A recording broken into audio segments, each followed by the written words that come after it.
will hear what we are saying at the moment. And I'm getting a thumbs up. We got some audio. There we go. We got video. We got audio. We got a graphic up here. Well done, Chandler. Thank you. And welcome to the show, by the way. Good to see you guys. Everything good back there? Oh, yeah. We had some hiccups. Hey, look, Bo Jackson had Bo Jackson had it for 100+ days. 300+ days, I should say. Yeah. And we're just going to have it for about 5-10 minutes, so we're good. Craig was asking, can I use sign language to interpret? Yeah, Craig, I know one No? Okay, all right. No, Craig, sorry, I don't know sign language. Now, I could do it. I could. Go for it. But I'm not gonna. By the way, we need to do something as a trio real quick. We got a package sent to us today. Yeah. That we haven't opened yet. What does it say on the package? Who is it? Clip Shirley Honeycutt. Clip Shirley Honeycutt. Let's open that up. Shirley, come in here. Chandler, come in here. On. We all three have to open this up on the air. Sorry, this is a Troy D move, Ellerbe. You get nothing, I guess. I know. I'm feeling extremely left out here. And you're telling everybody to come in here, and Chandler immediately sat down.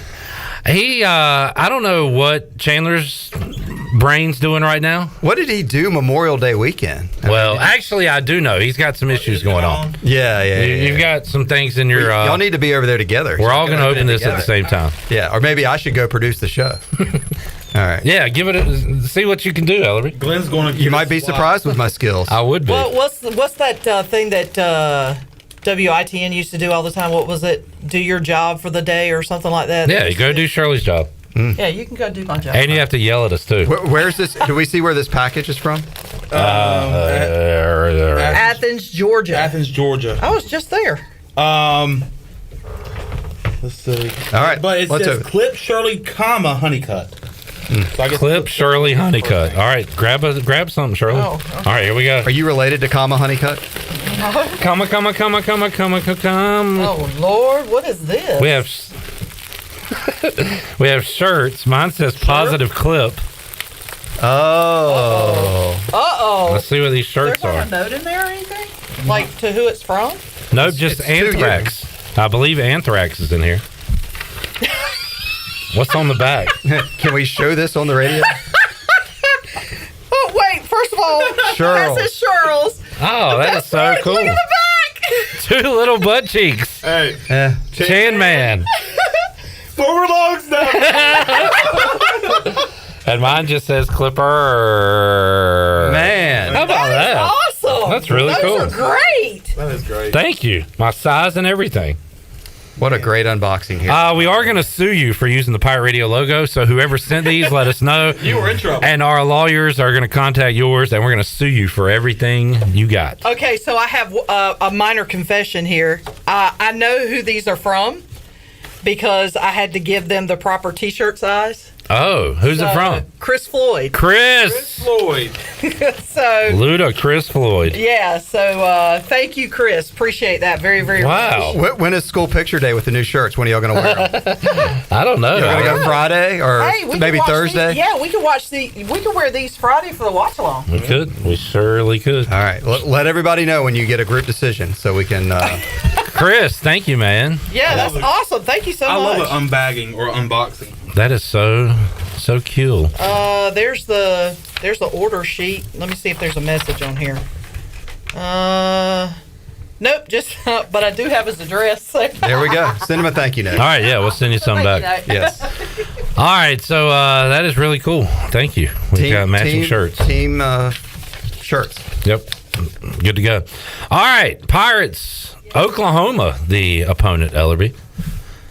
Now, I am not a sports guy because I did not know that Oklahoma was the runner-up last year. What do you mean? You didn't know that? I did not know that. It just didn't roll off the top of your tongue? It did not. I was unaware of that. I was unaware of it, too, until I started reading into Oklahoma. And I guess they've had a good season by RPI rankings, but not a good record. I mean, they're 31-26. Is that right? Apparently, they snuck in. Perhaps one of the last teams in. Got swept by Houston this year. I think lost to Wichita a couple times. Yeah, beat them once, lost to them twice, and then of course the Big 12 has had a good year baseball wise. Randy Mazey's done good stuff at West Virginia, trying to kind of turning that program around.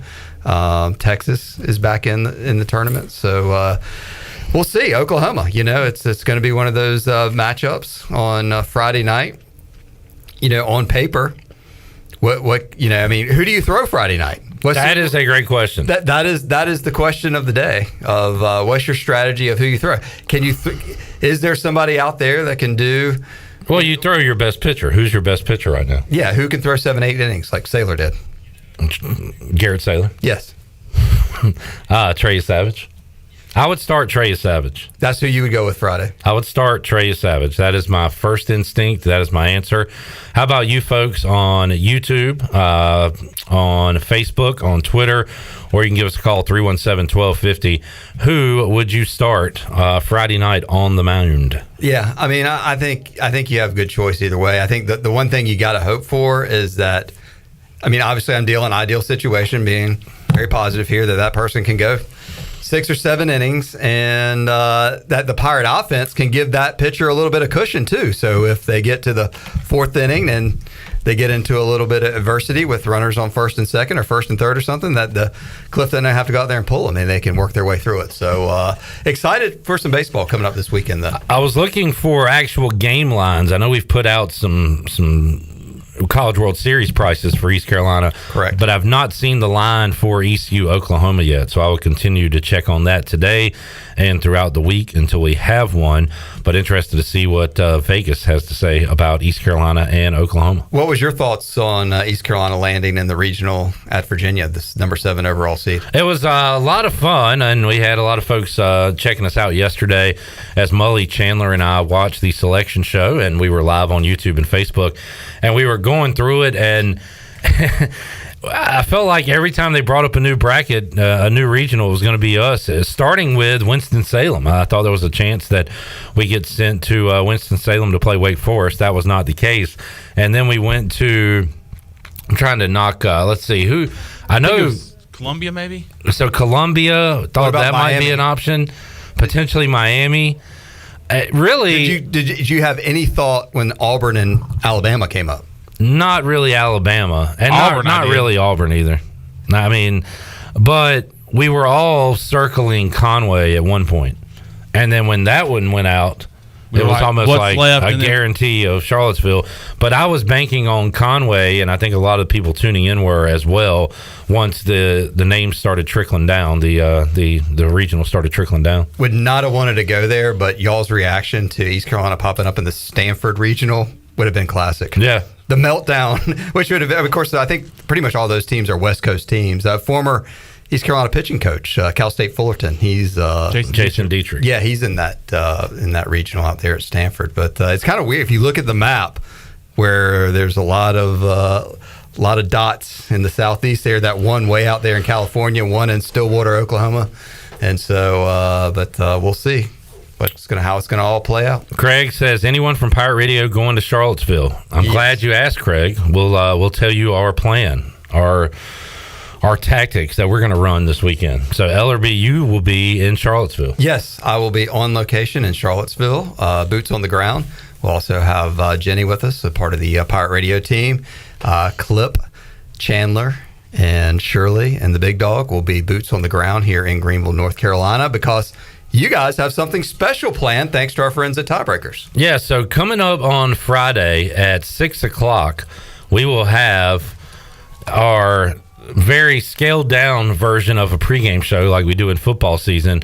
We'll have a 1 hour pregame from 6 to 7 on Pirate Radio, on YouTube, on Facebook, and then following that at 7 o'clock we will have a watch along thanks to Tiebreakers, and we will be watching the game with you on Friday night. But really looking forward to that 6 o'clock show where we will go out live to Charlottesville. We'll have interviews from current players, former players, everybody in the media, and that is going to be a very fast-paced hour where we get you ready for East Carolina and Oklahoma. We'll already know what happened earlier that day between Army and Virginia. We'll have live baseball on to talk about. We'll have results from earlier in the day, so that's going to be a lot of fun. We'll be here at the headquarters coming up on Friday at 6 o'clock. Yeah, can't wait. Everybody loves to go watch along, and it won't just be a watch along. We'll get you ready for it. we'll get you ready for the watch along and ECU Oklahoma. So tune in at 6 o'clock for, I guess this is like a preseason Bud Light pregame tailgate show. So we're getting warmed up because before you know it, we'll be having a pregame show for ECU Michigan. So tune in Friday at 6 o'clock. Our Tiebreakers pregame tailgate coming up Friday, 6 o'clock. And that will be, once again, on radio, on all platforms, radio and your YouTube, Facebook, all that good stuff. And then the watch-along, we'll just head over to YouTube and Facebook for that. Yeah, and watch the watch-along. We'll have some giveaways throughout that. You guys do a great job when we've done the watch-alongs, extremely popular, where people guess certain things that are coming up in the game, or and you can be a winner right here on the Stations for Winners. So thanks to Bram and Tiebreakers. 2 locations, Greenville, Winterville, where you can get out and make them a part of your watch party weekend, whether you dine in or take out. Go to one of the Tiebreakers locations and have fun and cheer on the Pirates.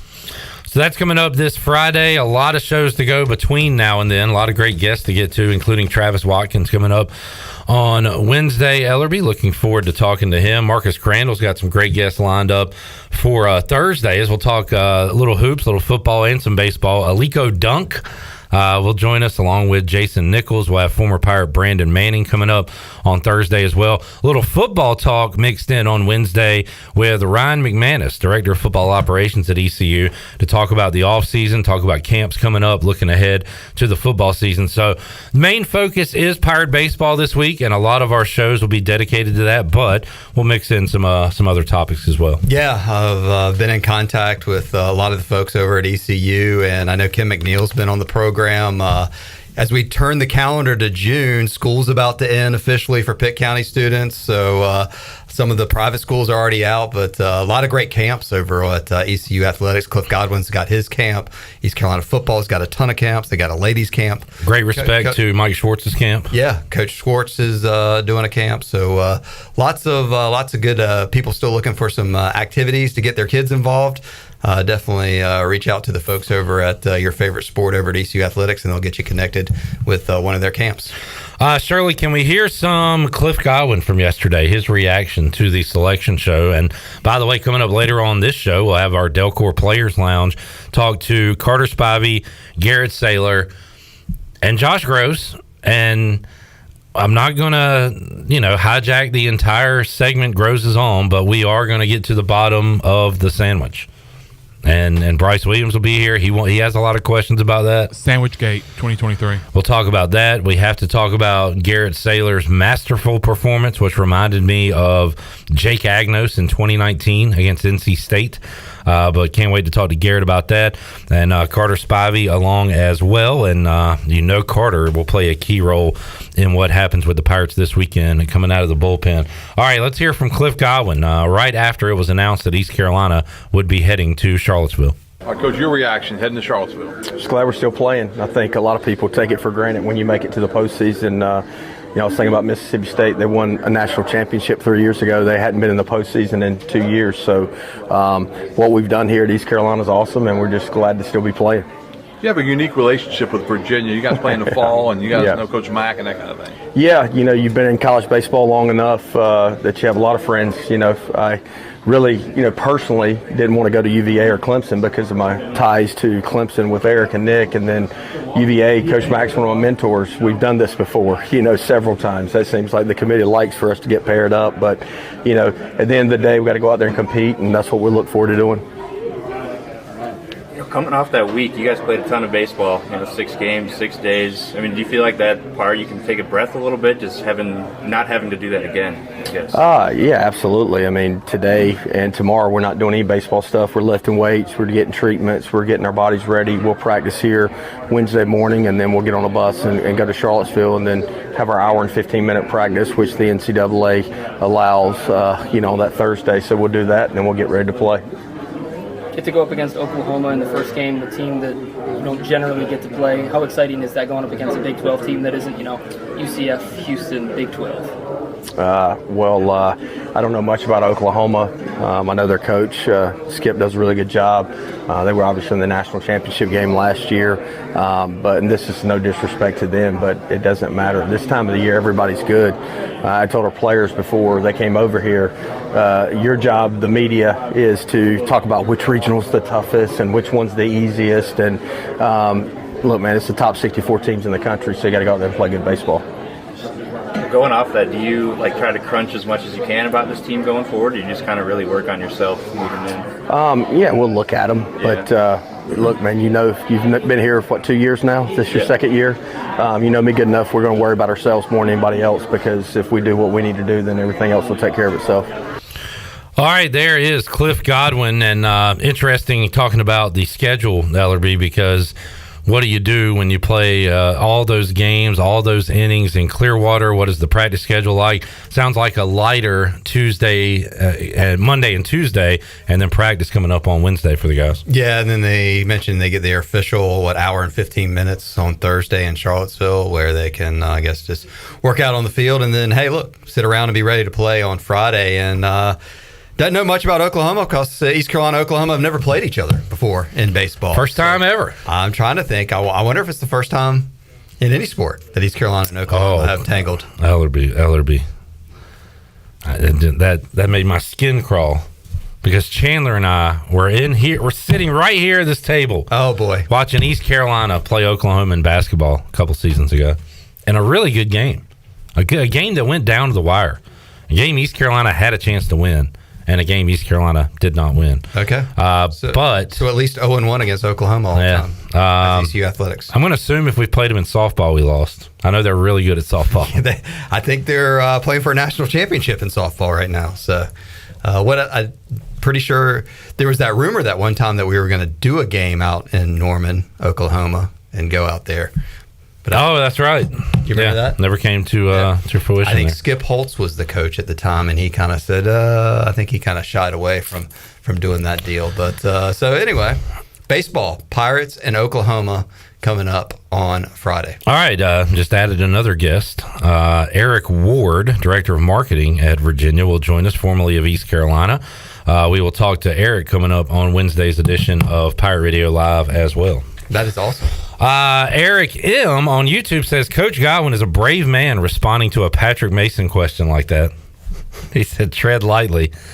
And no one on YouTube said, Patrick just coming for blood soup. Patrick Mason, the stone cold assassin of the Greenville media.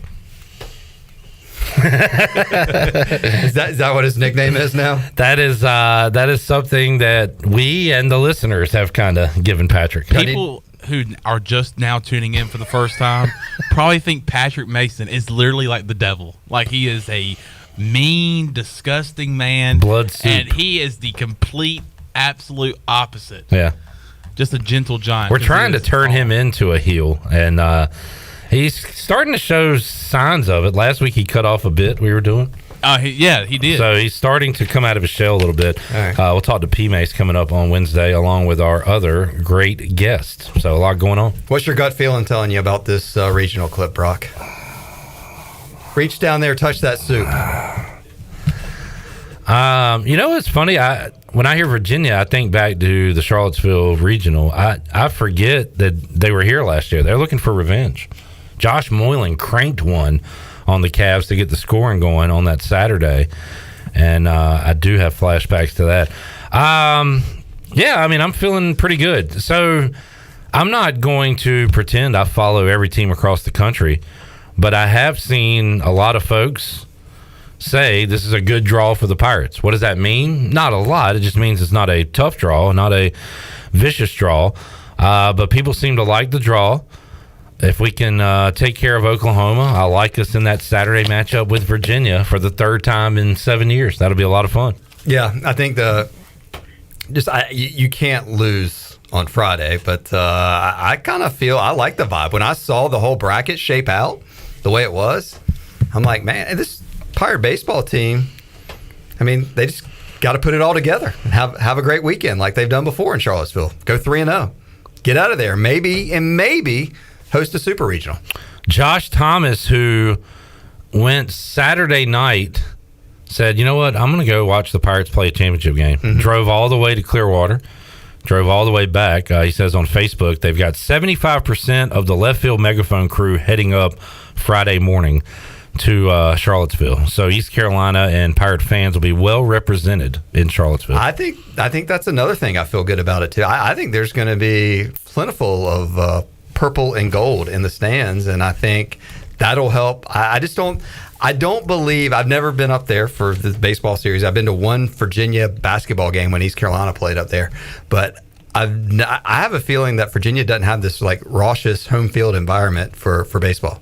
So I think that could play to ECU's advantage as well.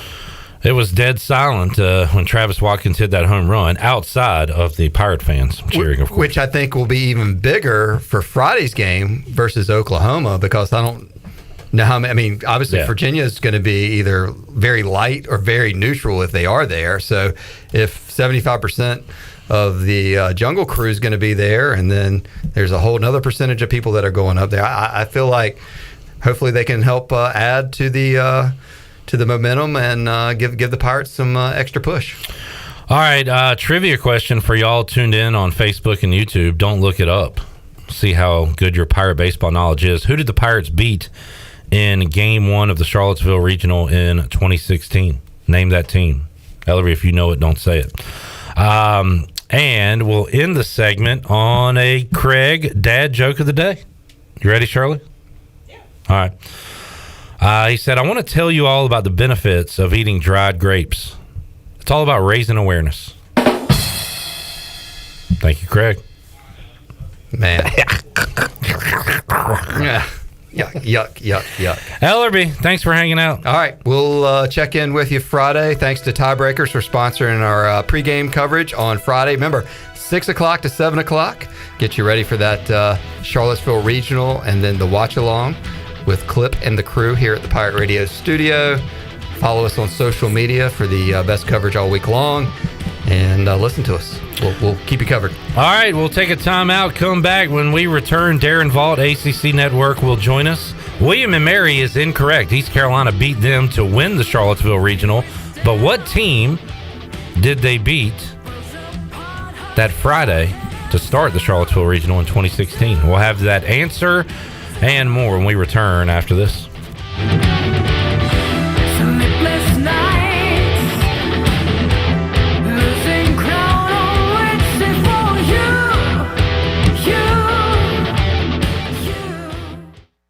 North Carolina, if you're looking for a great place to work with competitive pay and a multitude of advancement opportunities, Pitt County Schools is hiring. We employ over 3,500 people, and we're one of the largest employers in Pitt County. We are currently seeking teachers, bus drivers, school nutrition personnel, facility staff, custodians, clerical staff, and more. We offer advanced leadership opportunities for our educators and competitive pay for our skilled labor force. If you want to be part of a thriving school system that focuses on educating students, growing our employees, and promoting positive mental and physical health initiatives, we encourage you to become a part of our Pitt County Schools family to help ensure success for the future of Eastern North Carolina. To fill out an application, visit our website today at pittschools.org. That's pittschools.org. And remember, education is truly a team effort. Pitt County Schools. Live and lead. Have you ever seen those exotic aquariums like the guys do in Las Vegas on television? You ever thought about having one of these aquariums in your business? It's more affordable than you think.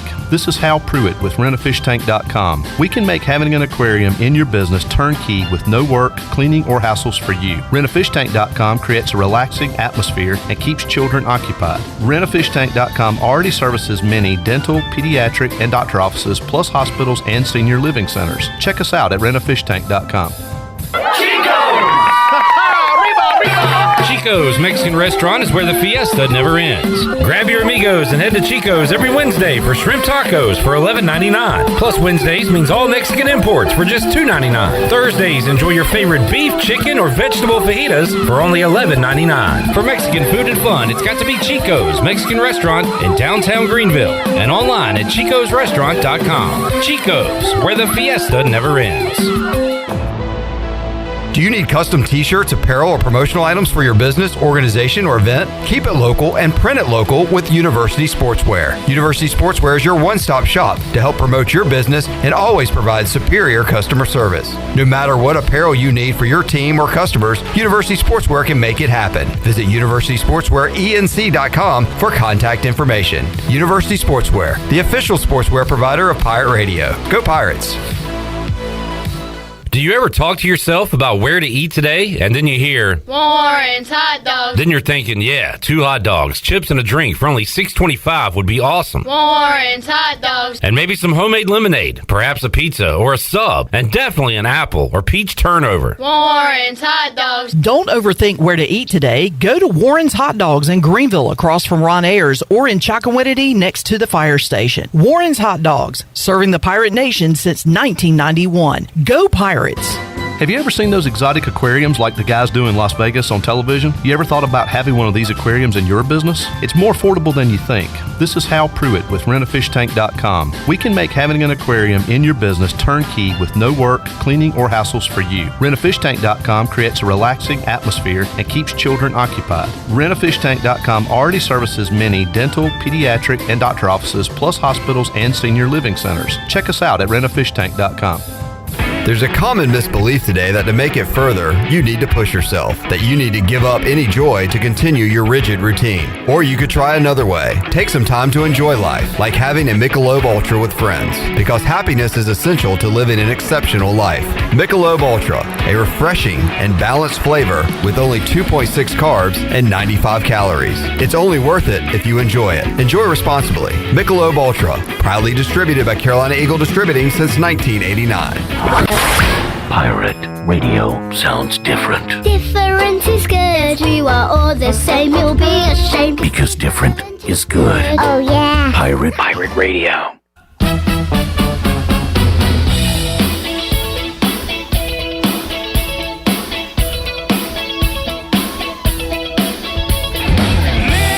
You're listening to Hour 1 of Pirate Radio Live. This hour is brought to you by Pirate Water. Get ready to party, pirates. Go to drinkpiratewater.com to find your new treasure. 21 and older only. Pirate Water. Why be yourself when you can be a pirate? Now, back to the show. Welcome back. Wood Ducks Baseball is back, and single game tickets are now on sale. You can get yours today by calling the front office at 252-643-5305. Or you can visit them online at woodducksbaseball.com and check out schedules for games. You can also check out their giveaways, theme nights, and post-game fireworks. The Wood Ducks hope to see you at a historic Granger Stadium all season long. Go Woodies! Now let's head back in to PRL. Here is your host, Clip Brock.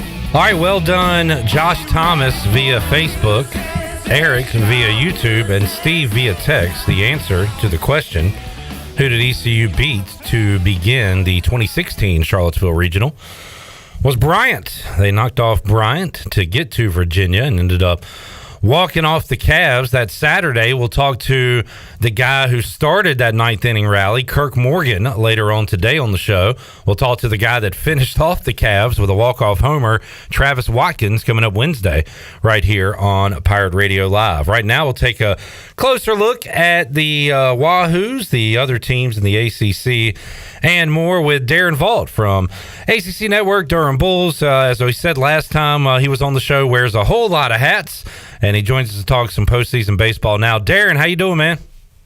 I am great, Cliff. Man, this is, as you might imagine, one of my favorite weeks of the year, so I'm ready. Let's do it. A lot of ACC teams for you to follow as well, Darren, including right there in Charlottesville, Virginia, the 7 overall seed will welcome in Army, Oklahoma, and East Carolina into town. And we saw these Cavaliers just last year, Darren, here in Greenville for the regional, and East Carolina was able to knock them off. And Darren, how about this 2023 Cavs team? What are the headlines? What stands out about these guys to you?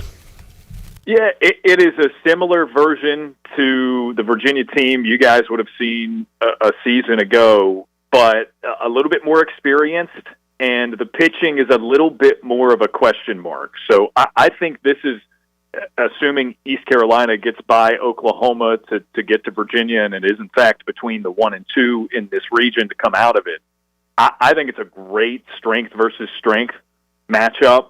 And ECU's pitching against a very experienced, very savvy Virginia lineup with a lot of good bats, including the ACC Player of the Year, their catcher, Kyle Teal, who feels like he's been around forever now, and you guys just can't escape him. Some of the draws the Pirates have gotten the past couple of years, man, it's tough. And you incorporate a couple of years ago going to Nashville, but Cliff Godwin obviously gets his teams ready for these moments, and I'm excited to see what Trey Savage is going to do in that first game to get them off on the right foot, and the pitching staff that's delivered all year long. See how they handle this Cavaliers lineup, but it's a tough team. People who have watched Virginia baseball teams in the past know they're not going to give you anything. You got to beat them. There are very few slip-ups with a Virginia team that includes defense and base running, and they just do a lot of the things that you like to see throughout the span of a baseball game. They play very cleanly, and ECU is going to have to beat them rather than Virginia slipping up and offering an opportunity.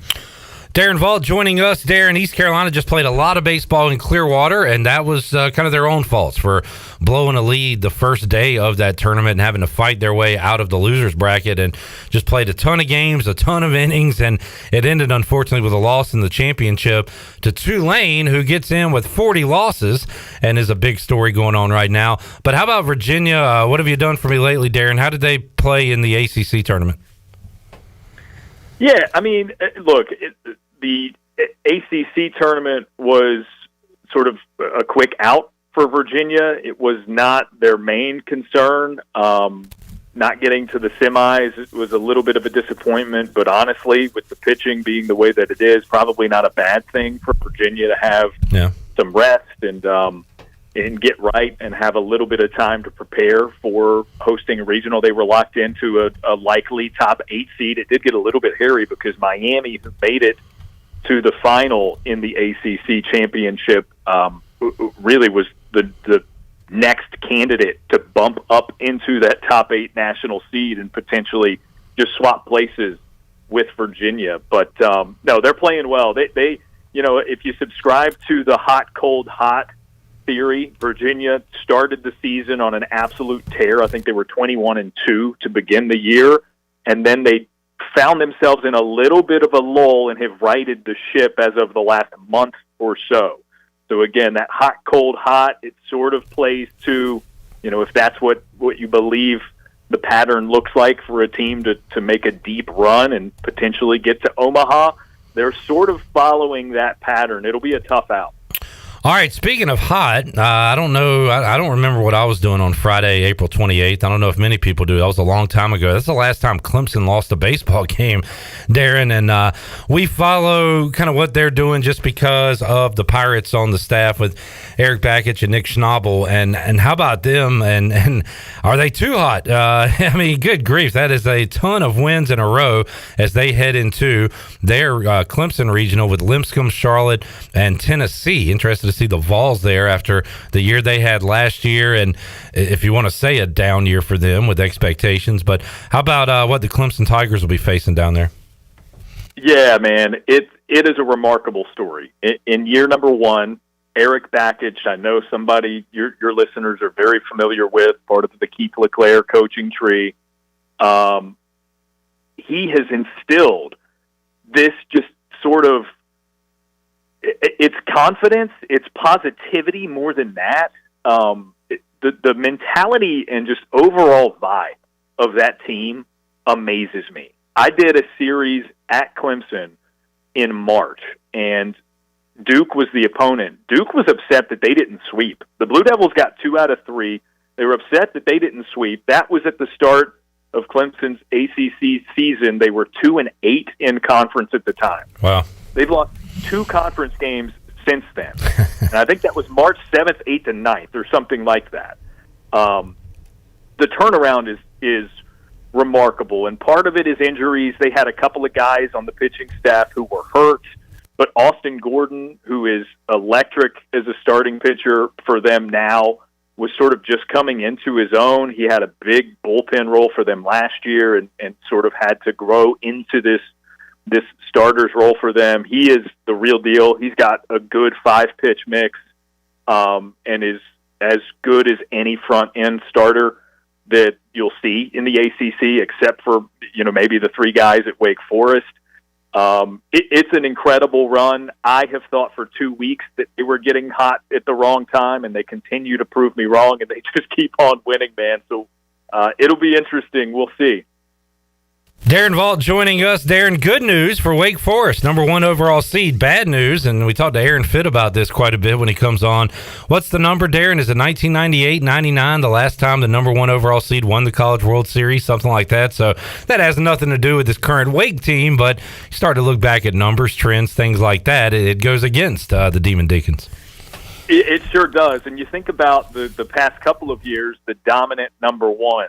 That were leaps and bounds better than the rest of the country by the end of the regular season. Now, both of those were SEC teams that got bounced, for the record, by ACC teams in Tennessee last year and Arkansas the year before. But it just goes to show you how tough this tournament layout is. The one thing about Wake Forest that is encouraging, they haven't slipped up. Like, what makes them the number 1 team in the country, Clip, is that they just haven't slipped all year. Even they had a game 1 where Pittsburgh on Friday shut them out 3-0, which is an oddity that Wake Forest would score 0 runs in a game. Well, they combined to score over 40 in the next 2 games and cleaned it up, dominating the series. They get 2 out of 3 from Pitt. Their bullpen has had maybe 2 bad innings all year, maybe, and I think that's arguable. They gave up 9 runs out of the pen in one game a month or so ago, and since then it's just been clean as a whistle. They've got, according to D1 Baseball, 3 of the top 5 starting pitchers in the entire country. I think we all know about Brock Wilken, Nick Kurtz. Either of those guys could have won ACC Player of the Year. They're going to be pros. They're going to be first-rounders. Kurtz might even be pick number 1 next year. They're loaded, and it's an embarrassment of riches. It is an incredibly deep team. The only concern at this point is you haven't seen number 1 win since the late 90s. But other than that, it just looks like maybe they're just gonna be able to ride this thing out. And who knows? It's what makes this tournament great. We'll see. I certainly am excited about Wake Forest's potential, but I was heading into the week in Durham for the ACC championship, and we saw that they got bounced from the semis there. Darren Vault joining us. You got Wake, Miami, Clemson, Virginia, all hosting. And how about these 3 schools? How about the Triangle schools, Darren? Which one, in your opinion, has the best chance to advance out of their regional? You've got Duke in Conway. For Coastal Carolina, you've got NC State and Columbia, South Carolina, hosting that regional, and then UNC gets shipped out to Indiana State, Terre Haute regional. So how about the Triangle schools? Which one matches up maybe the best to get out of their regional, in your opinion? Yeah, I think they're all 3 winnable. It concerns me that UNC has already announced that their star center fielder, Vance Honeycutt, will not play in the regionals. He's still dealing with a lower back injury. They're certainly good enough to win that without him. We've seen them put on a display, obviously getting to the ACC semifinal game without him in Durham.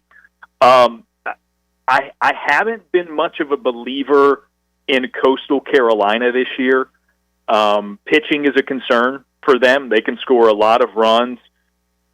Duke is an interesting team when it comes to regional and super regional play because they have done this Tampa Bay Rays-like, beginning games with an opener on the mound. Maybe you get 3 innings out of a guy to begin the game, and then you hand it over to a bullpen that is among the best in the country.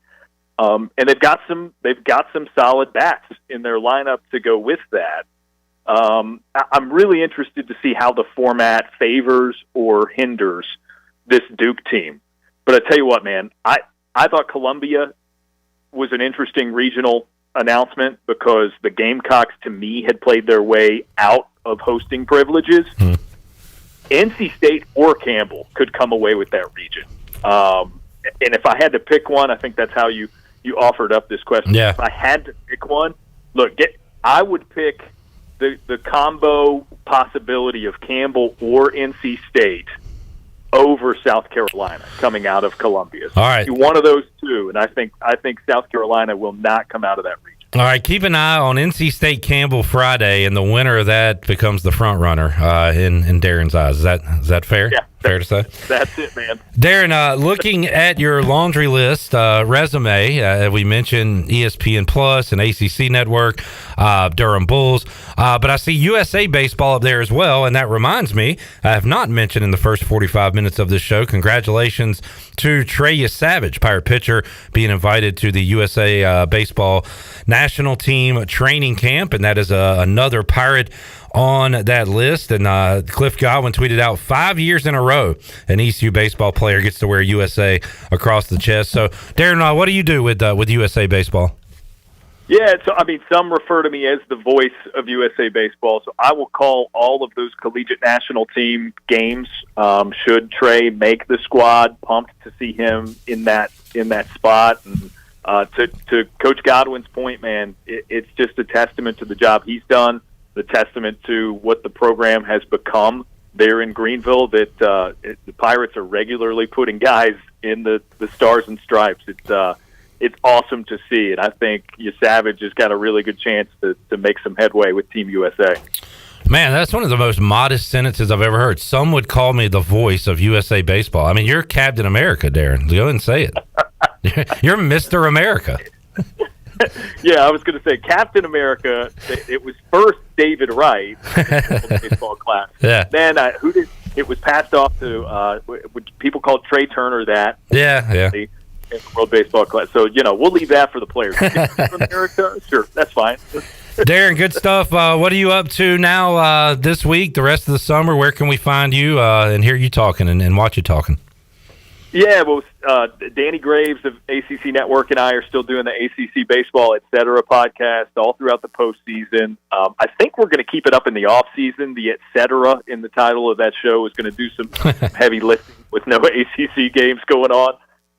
So I'll be doing that for the summer, and actually this coming weekend, I've got State of North Carolina high school state championship games in Burlington. I'll be doing those games there for the NFHS network. So looking forward to seeing some baseball for the first time this season at that level. Awesome stuff. Darren, thank you so much for giving us a few minutes of your time. Enjoyed breaking down some of these regionals, and as you said right off the top, it is a really, really fun week, going to be a lot of fun, and the action gets underway on Friday. And Darren, we'll keep in touch with you. Maybe get you on to talk a little football here later this calendar year. Yeah, man, I'd be up to it, but for now, I'll leave you guys with this. 8 teams in the state of North Carolina in NCAA regionals. It's the most ever for our state. I mean, we are a big planet in the college baseball universe, so I encourage your listeners to enjoy it. No doubt. Darren, thanks so much. We'll talk to you again down the road. You got it. Thanks, Cliff. All right, there is Darren Vault going over some of these regionals involving ACC teams. If it does end up being Virginia and ECU, he likes that to be a heavyweight fight in Charlottesville. Says forget about what the trends and the records and the voodoo and all that says. Wake is legit and going a long, long way. And out of the 3, North Carolina and Indiana State, Duke in Columbia, or excuse me, Duke in Conway. He likes NC State in Columbia as one of those 3 to make it out. Although it almost sounded like he likes Campbell just as much, if not more, than the Wolfpack. But it is going to be a lot of fun to follow. We'll be watching it Friday, and then you can join us on our Tiebreakers pregame show coming up 6 o'clock. That show's going to be a lot of fun. We'll have some live baseball going on. We'll have games to recap, and, of course, an awesome preview for ECU and Oklahoma. All right, let's take a break. We will catch our breath, wrap up Hour 1. Coming up Hour 2, we'll talk to the Mully man. Further thoughts. He's had a day to digest what happened yesterday with the selection show, so we'll talk about that. And also Kirk Morgan, former Pirate, had a hand in beating Virginia and winning the Charlottesville Regional years ago. We'll catch up with the former Pirate. We got current Pirates joining us in Hour 3, Garrett Saylor, Carter Spivey, Josh Groves, and former Pirate tight end Bryce Williams. We're locked and loaded. This is going to be a fun week, folks, and I'm glad you are joining us here on Pirate Radio. More to go after this.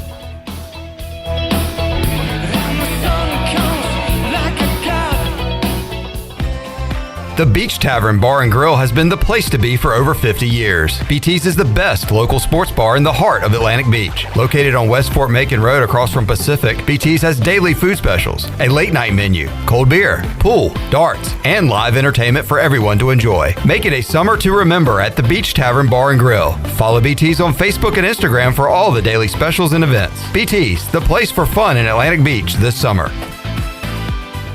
Hey Pirate Nation, Lindsay Gray here with Carolina Caliber. In 1960, my granddaddy started his firearm business right here in Eastern NC. Still family owned and operated, we have the area's largest selection for outdoor shooting sports and accessories and are one of the nation's top firearm dealers. At Carolina Caliber, we have everything you need from hunting, home defense, and personal protection, including a wide variety for ladies and youth. We buy, sell, and trade. It's a time-honored tradition. Visit us at Carolina Caliber on Fire Tower Road in Winterville. Getting a Jersey Mike's sub top Mike's way with onion, lettuce, tomatoes, oregano, and the juice is the bee's knees. Actually, it's better than the bee's knees. I mean, what's the purpose of knees on bees? They don't crouch, they just buzz around. But Mike's Way has a purpose, topping your sub the authentic Jersey way. It's the cat's pajamas. Wait, cats don't wear pajamas.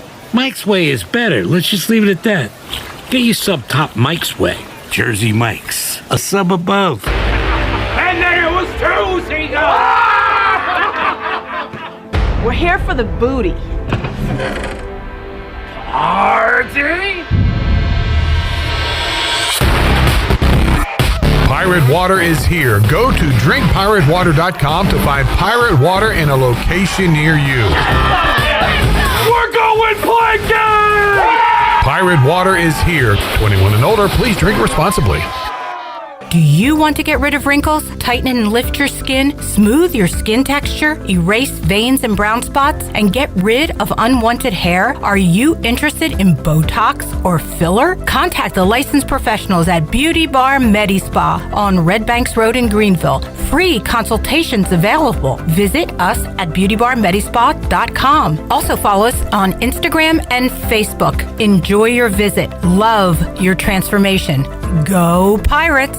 Hi, I'm Annalie Newhoff. And I'm Rob Campbell. And we are with CopyPro. We have been locally owned and operated here in Eastern North Carolina for almost 50 years. CopyPro is the leader in office technology. Does your business struggle with keeping printing costs low or producing professional documents? Here at CopyPro, total customer satisfaction is our #1 priority. We have a variety of solutions to help reduce your printing expenses and make your business more productive. Call us today at 1-800-682-6558 or online at copypro.net. CopyPro. We are the professional office systems people. In studio today with Frank Lee with Appliances Superstore. Frank, why should people go see you? We make buying appliances easy, just that simple. We have the largest selection of in-stock appliances in Eastern North Carolina, which helps our customers save money every day. We offer a 12-month warranty on our appliances, plus we deliver and set up your new appliances and remove your old ones. Come visit us at the Appliances Superstore off 264 behind the new DMV or shop us online at appliancessuperstore.com.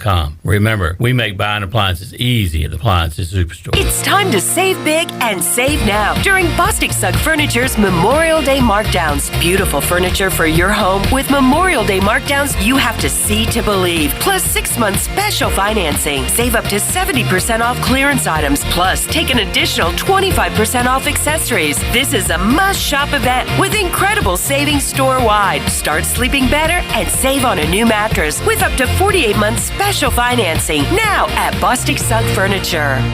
Pirate Radio! Pirate Radio! Pirate Radio! Radio.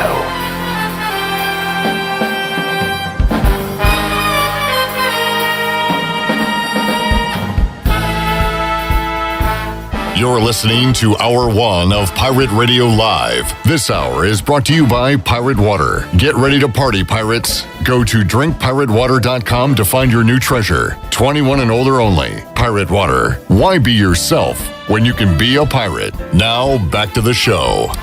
Welcome back. Order Jersey Mike subs on the mobile app and get delivery right to your home, or you can save time and order ahead to skip the line to pick up from your nearest Jersey Mike sub location.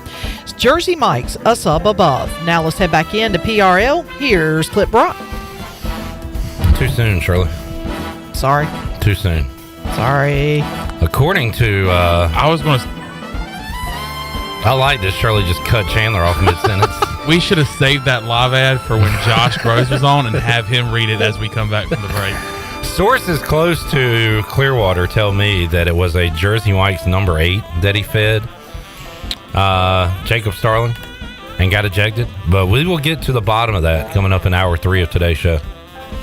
Can't wait. Was it a hot dog? Can't wait. Was it a PB&J? Was it a sandwich? Was it a lobster roll? Was it a sushi roll? Was it a toast cheese? Was it a Tootsie Roll? Was it a Hot Pocket? A Hopo? A Bagel Bite? Hot Pocket.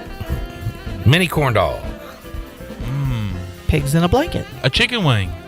Could have been a number of those things. We'll find out when Josh Groves joins us later on, along with Garrett Saylor. I was just Saylor. And Carter Spivey. All coming up in hour number 3. All right. I'm just glad I'm going to take a break. Y'all, can y'all handle this next 2 minutes? Sure. It's been a long day, man.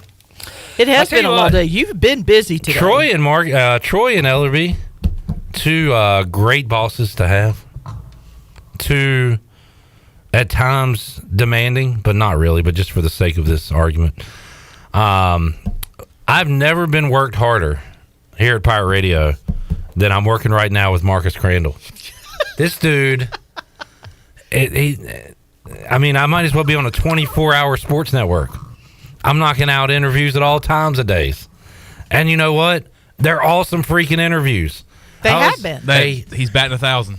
For folks that don't know what we're talking about, we went live earlier today on YouTube and Facebook with a guy I really like. It's really cool also to talk to these guys that I was huge fans of in the 90s. But Pernell Griffin joined us. And we're going to air it. Marcus is going out of town for a couple weeks, so he's not going to be here on Thursday. So we're banking some awesome interviews for you. And if Chandler's around, we're throwing those up live on YouTube and Facebook like we did today with Pernell Griffin earlier and with Coach Doug Martin earlier as well. So we knocked out those 2 interviews. The one with Pernell went almost an hour. So, you know, I feel like I've done like 3 shows already today. And I'm not even halfway through this one.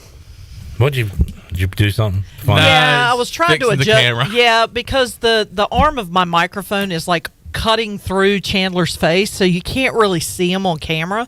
So I was trying to adjust the camera so you can actually see Chandler instead of just hear him.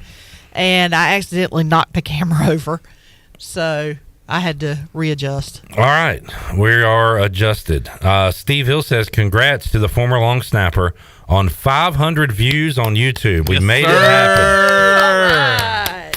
He said, watch out, Jimmy Donaldson. Also known as Mr. Beast. That is correct.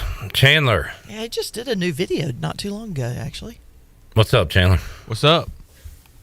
You all right in there? Take over. No. So what'd you do over the Memorial Day weekend there? Let's see. Let me answer that for you. We worked. I was here Friday and here Monday. That's another reason I'm tired. I'm sorry. Go ahead. Hey, take your nap. Okay, take your little nap. I need a nap. But on Friday, wasn't supposed to work, but I had to meet a client in the morning. Had an awesome watch along going on with Clip Brock and our good buddy, our best friend, our best pal, Dave Casaganai. By the way, if you missed it on Friday, he dropped some big news. He is joining the Tennessee basketball staff as a grad assistant coach. How about that? He's going to be a GA. Okay, so that's cool. Hopefully, I actually looked up the coaching tree for Rick Barnes. It's got a lot of noticeable names on there, and maybe one day Dave Casaganai will be a part of that. But yeah, he broke some awesome news that he will be a GA at Tennessee. But we did that. Was having a good time with that.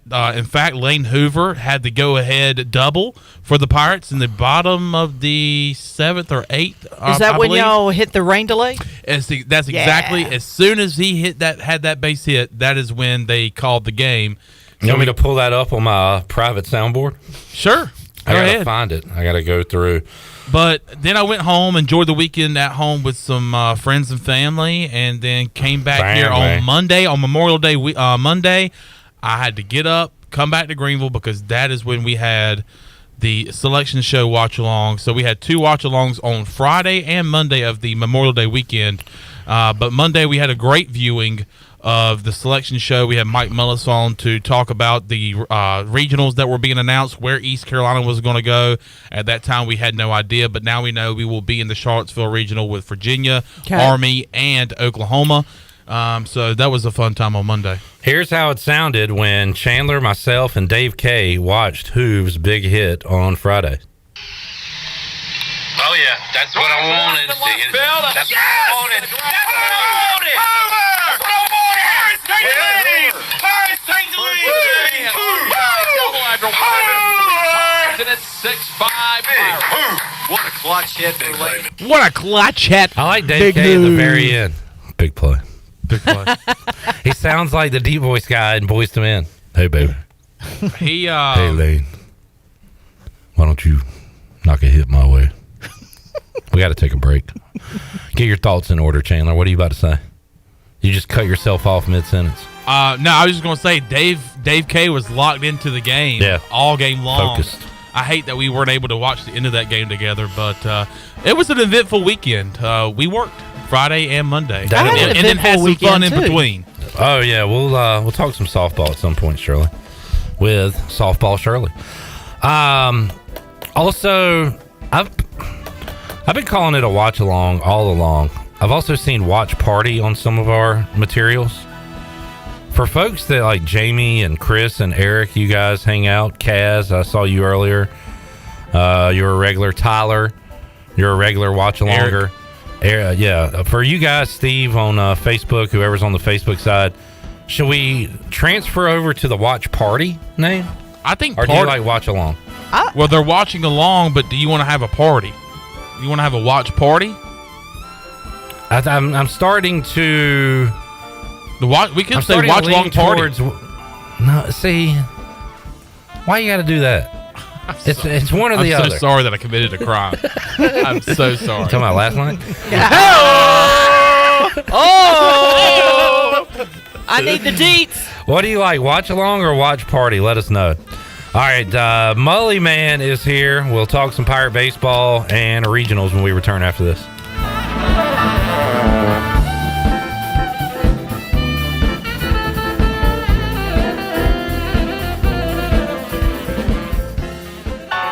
Flight by Yingling is the next generation of light beer. For those who don't follow trends, but craft them. Flight by Yingling is 12 ounces of uncompromised refreshment from America's oldest brewery. With only 2.6 grams of carbs and 95 calories, this is premium refreshment 6 generations in the making. Don't just raise a glass, raise the bar. Flight by Yingling.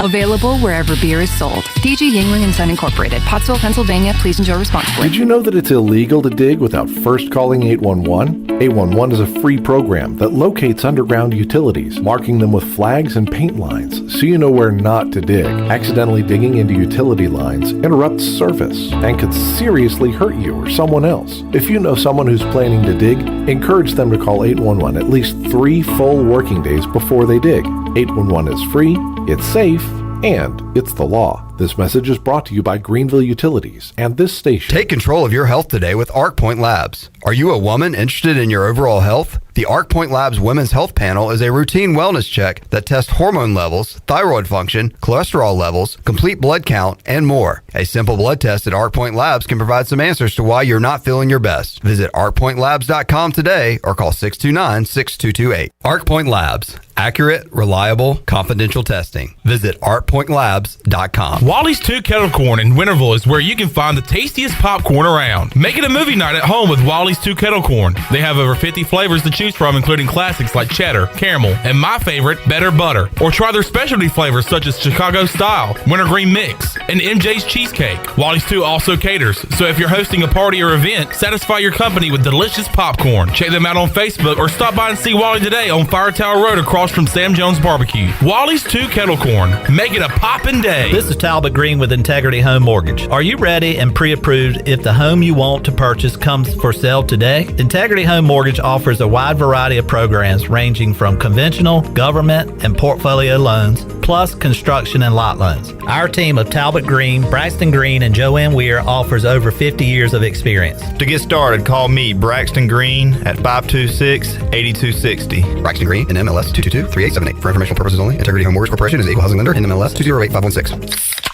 Pepsi Zero Sugar has a new, better flavor. A Zero Sugar Cola has never tasted this good. But we don't expect you to take our word for it, so we're putting it to the test. Starting with me. Cue the fireworks. We have an official best Zero Sugar ever. It's delicious, it's refreshing, and it's so good you'll need to try it for yourself. Pepsi Zero Sugar. Zero never tasted so good. That's what I like. Happy 100th anniversary to Minji's Bottling Group. Congratulations on 100 years of refreshing Eastern North Carolina. For years, Callie Ann Phelps has been singing about Phelps Chevrolet. Phelps Chevrolet is the one for you. Low, low prices, service too. See the big dealer right away. Carolina's finest, Phelps Chevrolet. And you'll agree with what Skylar Phelps has to say. Nobody beats Phelps Chevrolet's prices. Nobody. The name you can depend on. Phelps Chevrolet. Get you one. At your CBD store Greenville, they've got gifts to make Mom's Day. Buy any 2 SunMed Bath and Beauty products and save 20% off your entire purchase. Just mention the code MAY20. Your CBD store is your go-to shop for all natural sleep, relaxation, recovery, wellness products, and pet products too. Their award-winning products are safe, trusted, and third-party tested. New gifts and accessories are in stock. Everything from CBD to charcuterie boards. Call ahead for pickup at 999-5127. Your CBD store Greenville. 420 East Arlington Boulevard beside Jed's Pizza. This is Pirate Radio, WGHB Farmville, 1250 at 92.7 FM Greenville, WDLX Washington, 930 and 104.1 FM Washington.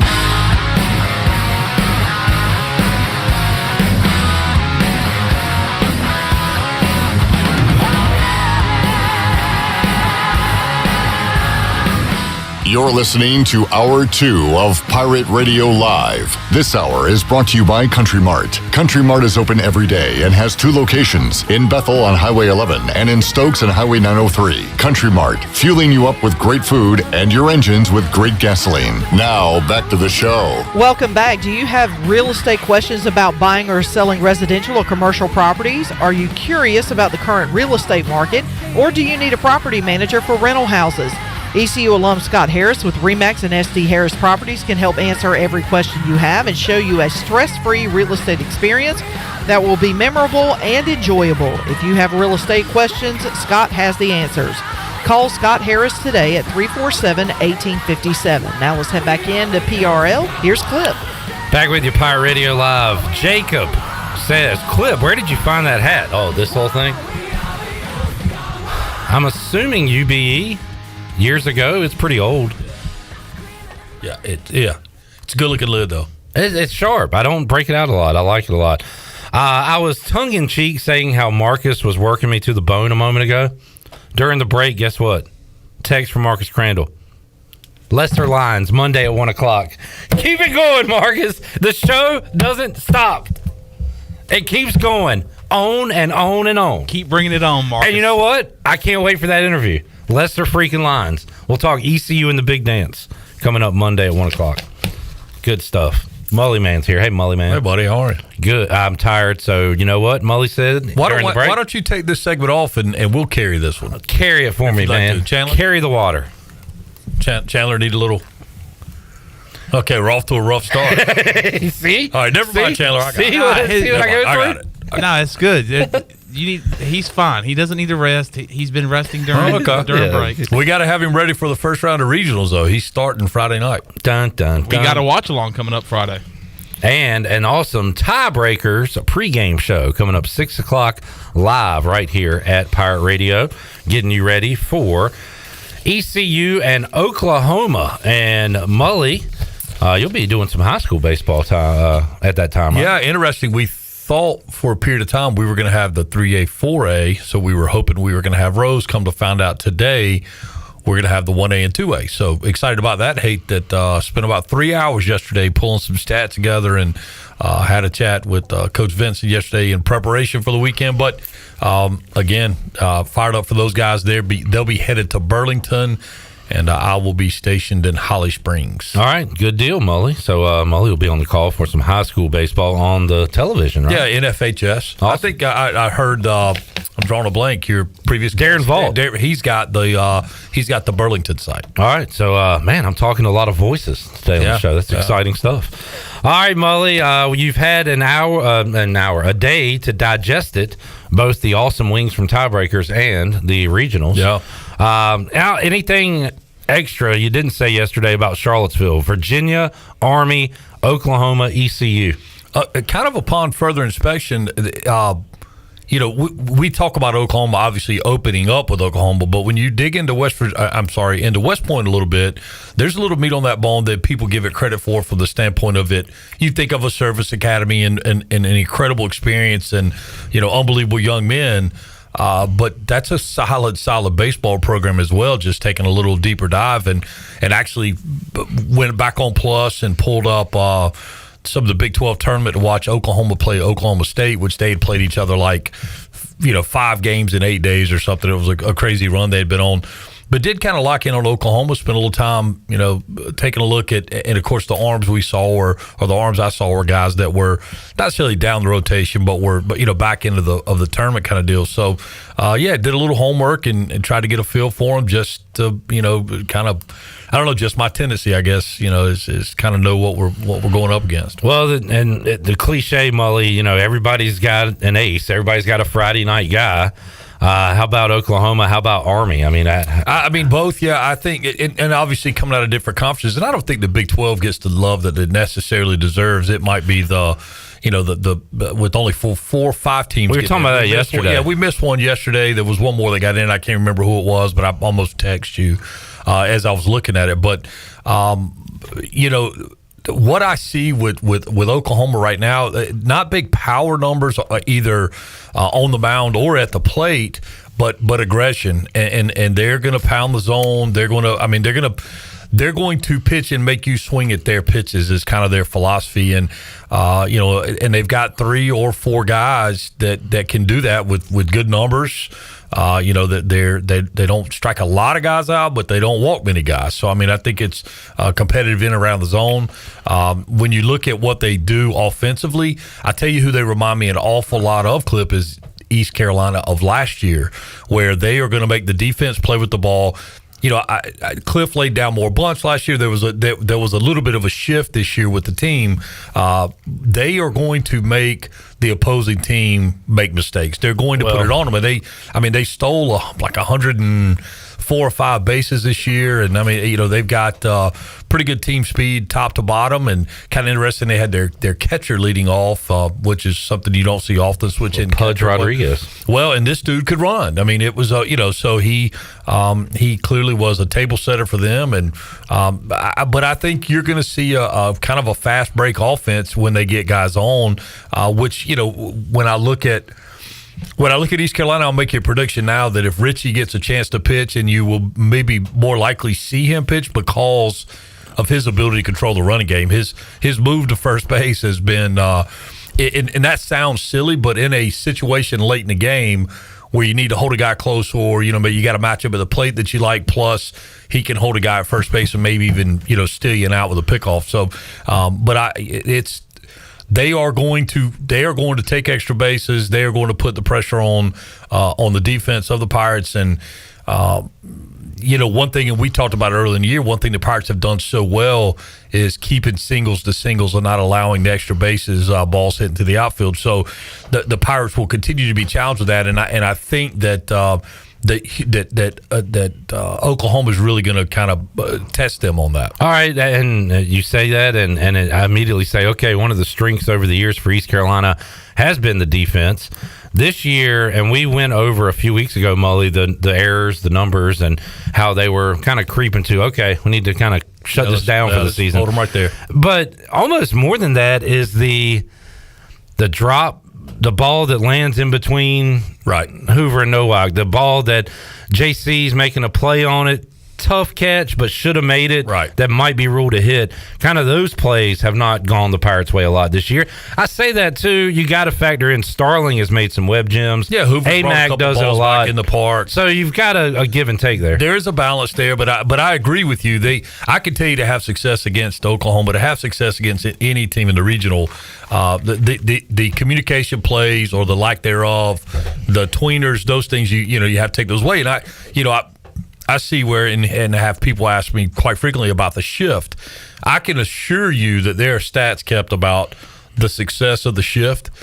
There's a reason that the shift is played. It doesn't matter if you're in a shift or not in a shift. There's always going to be ground balls that get through. It just is what it is. I will tell you, Oklahoma really seems to work on putting the ball in play on the ground to give, and it kind of makes sense, or it doesn't kind of make sense. It makes perfect sense because they are a team that can run. They're going to make every play close at first base. So I mean that is what they're going to do. And but back to your original point, yes, the tweeners, the ones that that plays that you feel like should be made, they're going to have to be made to have success, not only against Oklahoma, but against West Point and obviously against UVA. Mike Mullis joining us. Got a lot of questions coming in from Mully we'll get to in a moment. Woody on YouTube says, if we struggle to hit garbage AAC bullpens, how can we think we score runs against OU or UVA? Well, Woody, neither one of us told you what you think or what to expect or any. I mean, you can think what you want to think. Here's the deal, and I understand what Woody's saying, and yes, I would agree. To say garbage might be a little bit strong. To say that those bullpens and some of the AAC pitching we saw wasn't necessarily great pitching. But we got to go back and think about the approaches that we've seen a lot of these guys take against the Texases of the world, the programs that we have seen them have success against, the Carolina.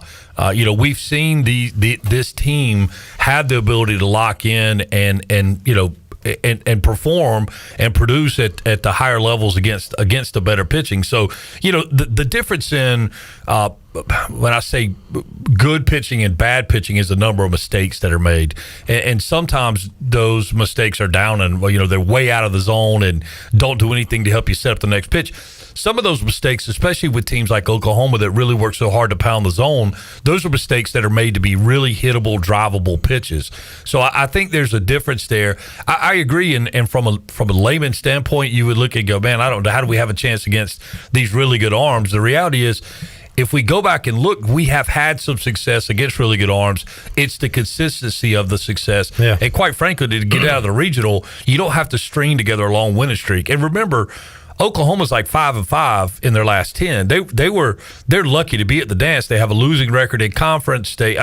Now they had a lot of success against the quad 1 and 2 teams. So, I say a lot. They were 2 games over 500 against the top 100 in the country. So, top 50 in the country. So, yes, they are a quality club. Yes, they deserve to be there. But yes, the Pirates can come out of there with winning that regional. I also feel like, and now let's get your take on this, Mully. Baseball is the hardest sport to handicap on the past. Like, if a pitcher gets going, if a guy gets hot, I feel like compared to basketball and football, baseball is the hardest one to tell you what's about to happen in a game.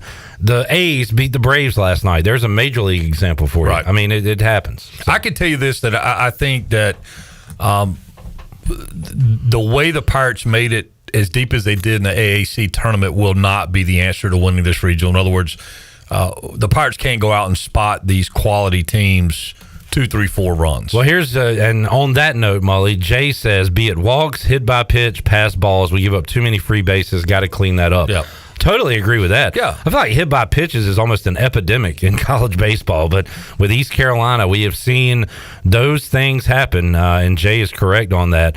One more thing about the you were talking about Oklahoma's aggression on the base pass, right? Wilcoxon has had a good year, I would say, for the most part, throwing guys out. We'll see how that factors in. Yeah, and a lot of that goes back to the responsibility of the pitcher to hold that guy on. And what it may do is take away some things that you want to throw in certain counts. In other words, you may not want to throw a breaking ball or you may not throw a breaking ball where you normally would want to based on the base front of the situation. So, I mean, yeah, but those are all things that have to be managed internally inside the game, and those are all kind of minute to minute and pitch by pitch decisions and calls that are made. But you have, I think, the strength of the catching core for both McChrystal and for Wilcoxon is their ability to throw the baseball. I mean, when I'm talking defensively, both of them may have lapses in attention span. Balls get by them, things like that happen. I completely agree. But their ability to catch and throw the baseball or to throw the baseball is as good as anybody out there. So I think with either one of those guys back there, you have a chance to at least scare some of that into slowing down, and then it becomes the pitcher's responsibility. Here's a novice question for the expert. Is catching a foul tip strike three luck or skill? What's the percentage on that? Oh, I don't know. I've caught a bunch of them, but I don't. You don't really have see. You dropped a bunch. You don't really see them. I probably. You don't. And I really don't. That's one of those things where. So it's a lot of luck. That's one of those. Yeah, I guess so. That's one of those things that happens so often. If you remember the exact ones you called or the exact ones you dropped, you probably. You said you called a bunch of them. I did. I mean, I know I did. I don't remember. Yeah. My point is, like, there's been some big ones Wilcoxon's dropped, but do you chalk that up to bad break? Well, and part of the reason you ask that question is the catcher, when he drops one, always bangs his mitt and it's like, man, I should have caught that. Right. Yeah, you feel that way, but it's not like you could charge that ball, right? I mean, it's a foul tip at you, and it is just a reactionary, type deal. So. All right, we've got 32 more viewers than we have likes on YouTube. Can we please rectify that situation and just hit the thumb? Whether you like it or not, move your mouse over, click the thumb. Easy as that. We're not asking you to hit up our Venmos. We just want to like. That's all we're asking for. And Mike Mullis is pouring his baseball brain out to you right now, giving you all he's got. And we appreciate it. All right, Q&A, Mully. Here we go. Jamie, do you think they can or they will work with Ginn to speed up his pitch routine? It's too late for that now, right? You don't want to change the wheels on the bus going down the road. I think that's one of those situations where you make him aware of it, but at the same time, as a coaching staff, you may go, well, we might not be able to. Again, pitching, and people need to understand this. The decision to make a pitching change has a whole lot more to do than just the effectiveness of the pitches that are being thrown. In other words, you may not put Ginn in a situation where that's going to come into play, right? You just might not be able to do that. You may want a certain guy on the mound that's a better athlete at fielding his position to field a bunt. That's going to come into play with Oklahoma. I'm telling you, you're going to see guys situationally put in there just for that very reason. You saying you'd rather him lead off an inning than come in with runners on base? Or if we're referring specifically to Ginn, yeah, probably. And again, it's not an epidemic. I mean, he had an issue in the AAC tournament. So I don't know that this is we need to press the panic button and it's not going to be effective. You don't want to give him another thing to think about. That really you can't right now. And so, but my point moreover was you may see a situation where you got, runners first, second, or runner, whatever the setup may be. And you may see Cliff go to the bullpen to bring somebody in that you're going, why would they bring him in now? Well, he may be solely in there. That pitcher may be coming in solely to field the bump because you've got a play that you want to try to collect the out of third base. Yeah, and just understand that against this Oklahoma team, every out is going to be critical because if you make a mistake, they're going to compound your mistake just through pure team speed. Mike Mullis joining us. This is a gripe for Mully. Says, Uncle Mully, this is Eric. Didn't appreciate your wing take yesterday. I'm with Chandler on requesting extra crispy wings. Who wants a wing that has slimy, nasty skin? No way, Jose. Okay. Next question.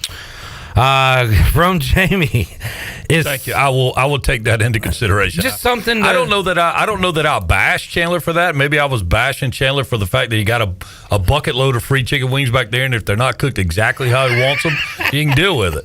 Tiebreakers provided great wings. You didn't have to go pick them up. I picked them up on the way. Oh God! I knew that was going to come back to haunt us. All right, so moving on. All right, yeah, let's move on. Jamie, is situational baseball or just straight up big guys who hit the heck out of the ball better in the tournament? I would call Cliff a situational baseball coach, and we lack big hitters this year. Well, and I don't know that I completely agree with that. I think that that's a kind of an interesting hybrid when it's all working.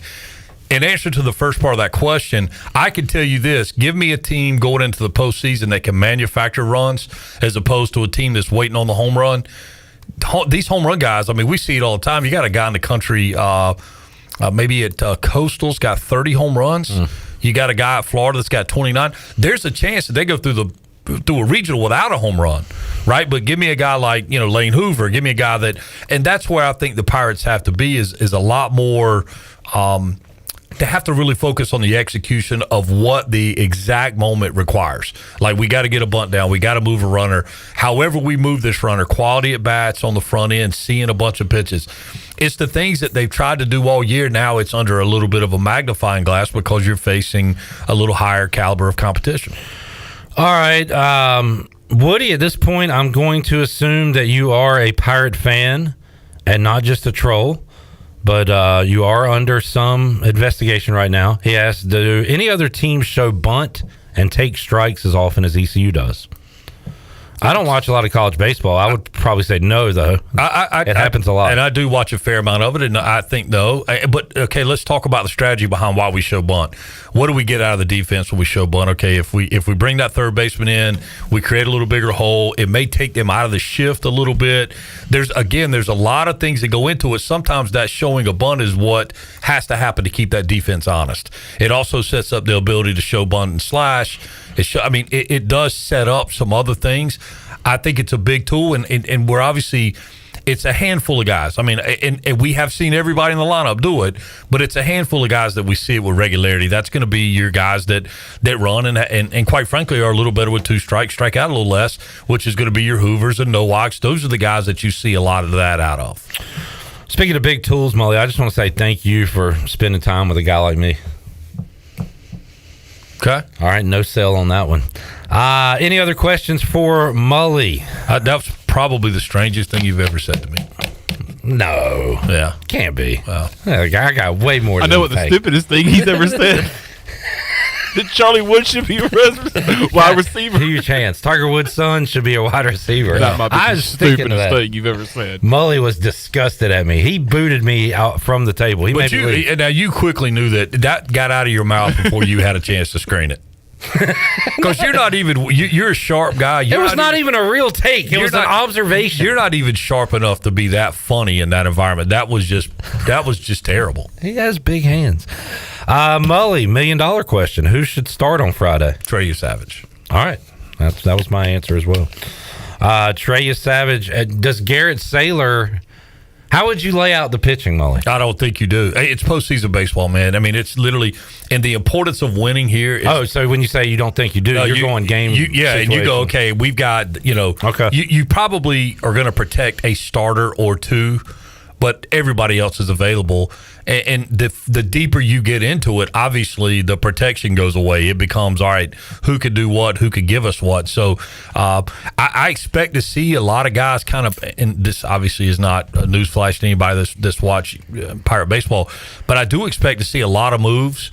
And the reason being is you don't need a guy to completely get spent on the first game unless it's to absolutely lock down a win. Well, we have seen Godwin go with short appearances for these guys. Sure, and the scenario I could see, let's say Savage goes out and gives you 6. You've got a lead. You bring Danny Bill in. He closes it, locks it down. Okay, then he goes the rest of the way. I see that. If it's a back and forth kind of deal, Savage maybe gets you into the 5th or maybe into the 4th, whatever. I think you're going to see the game just kind of treated in increments. But again, all that's going to be dictated by what's going on the field at the time. I think it was kind of cool that we saw Savage, and maybe we didn't like it at the time, but throwing out of the bullpen as good as he did in the conference tournament, and we saw Garrett Saylor, who we count on a lot out of the bullpen, have to start. Like, you're giving these guys different roles in big situations, and they're going to probably have to do that again at some point. Well, we said that, on the watch party or watch along yesterday, was that's one thing that the Pirates pitching staff is set up for, is everybody's got to be ready every night, because they just do not know when their number's going to be called. They settle into rhythm and different circumstances that they make. Routines was the word I was looking for. They settle into those things and know that, okay, if this happens, and then it's likely going to be me or any of the two of us to go to the pen to get hot. But I don't think with this staff, man, I don't think there are a ton of absolutes. I think it's, be ready, have your spikes on, and, it may be your turn at any moment. Jay says, Mully, how big a deal is it to bring a pitcher back after a rain delay? We saw that the other night. He says, I was kind of surprised to see Savage come back after the delay. Yeah, I was too, to be completely honest with you. But what we don't know is what those conversations are like during the rain delay. And that stuff's going on. Hey, how do you feel? Where are you at? Here's where we're at pitch count wise. What's he doing during the delay? Is he staying loose, or do you shut it down? What you start looking at is how long's the delay. Yeah. So, they've got a training staff in there that's capable of keeping these guys relatively loose. That may jump on a stationary bike, just keep their legs underneath them. They may, just stretch a little bit. Any number of things.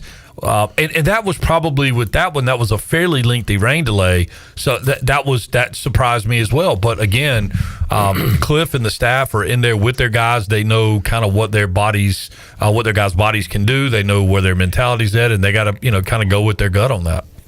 Jamie, let's table your questions about who's leaving the team, because we'll have plenty of time this offseason to talk about that. But good question nonetheless. We will get into that at some point. Yep. All right. 3 seniors are leaving. Correct. Mully, man, we've gone just about our whole segment. Haven't talked about any of the other regionals. Anything jump out to you when you had a chance to look at it? No, last night? I think the most interesting regional would be that Tennessee Clemson matchup is going to be something else to see, I believe. And Darren Vault got me excited about kind of Columbia, because I want to see what Campbell does against this competition. Well, and I tell you, I think right now, Coastal, the teams that I think are kind of in the same boat as we are, maybe a little fragile. And when I say fragile, like not really sure of how this is all going to go. I think Duke's right there. I think State's right there. I think Campbell's right there. It's all those teams that kind of, we kind of peer ourselves with. But I believe our regional is very winnable, and I do believe if Coastal Carolina loses early, if they lose their first game, or maybe even their second game, their bullpen is highly suspect. They've got a closer now. Sharkey's really good, but the depth down there is really sketchy. And you saw that last couple weeks of the season. They had Clemson midweek and Carolina midweek.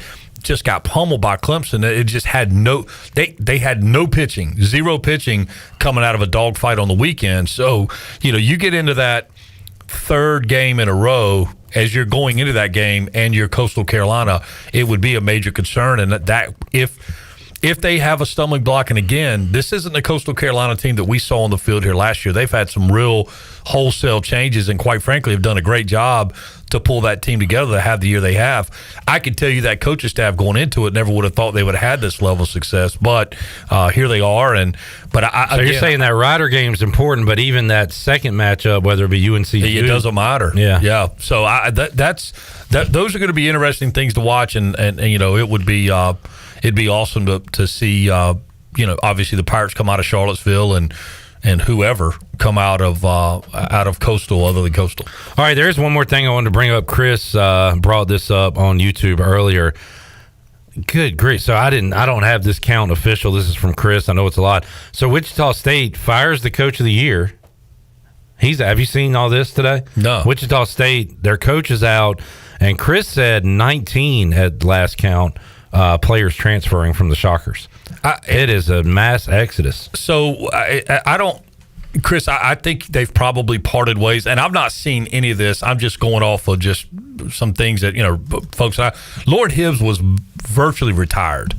And so I think he was brought back in on kind of a 1-year type deal. So maybe they've parted ways. I can tell you, I don't think they would have fired him before he would have told them to take a flying leap. So I don't know how that all went down unless he did something egregious. But kind of interesting, too, bringing up Wichita State.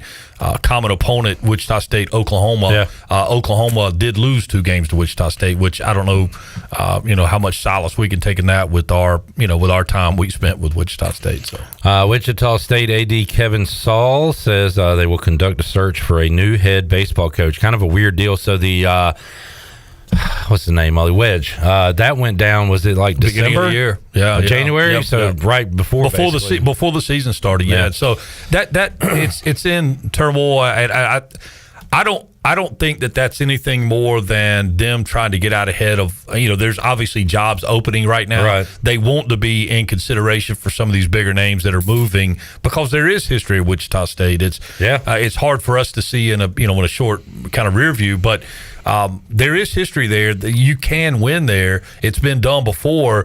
Lauren Hibbs has proven that it was a lot of culture and trying to get things turned around back to the Shocker way. I think that's the biggest deal. The 19 players leaving doesn't surprise me in today's world, and we'll see how that shakes out. That'll be an interesting one to watch, and I appreciate the heads up. Mully, great 30 minutes of baseball talk there, and next week we'll reconvene and either recap the Pirates season or preview a Super Regional. Yeah, probably do a little bit of both either way. Awesome stuff. Thank you, Mully. Okay, buddy. Have a good call this weekend. Thank you, man. We'll take a break. Come back. When we return, Kirk Morgan got the 9th inning rally started in Charlottesville in 2016. We'll talk about that. We'll talk about his squeeze bunt to win a conference tournament game the following year and more. When we return, the former Pirate Kirk Morgan joins us after this.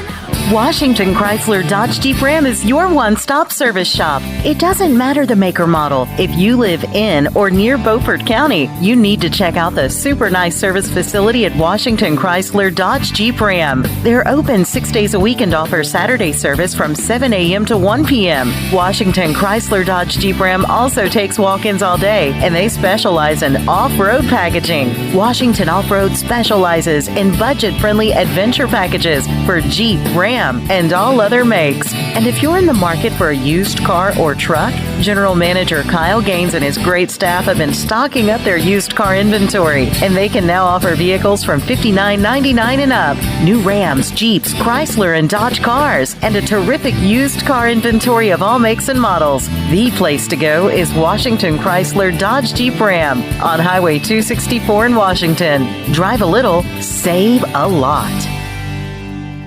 Country Mart has been locally owned and operated for over 40 years and is your premier country store serving the best cheese biscuits and country food around. Country Mart is open every day and has 2 locations in Bethel on Highway 11 and in Stokes on Highway 903. Both Country Mart locations are top-of-the-line fuel stations serving Shell gas, including 93 ethanol-free high-octane gas, which is the best for all you boat owners. Country Mart, fueling you up with great food in your engines with great gasoline. Go Pirates. The Doritos Cool Ranch Papadilla. It's the best idea ever. Oh, come on. The Doritos Cool Ranch Papadilla was my idea. I did that. Don't play yourself.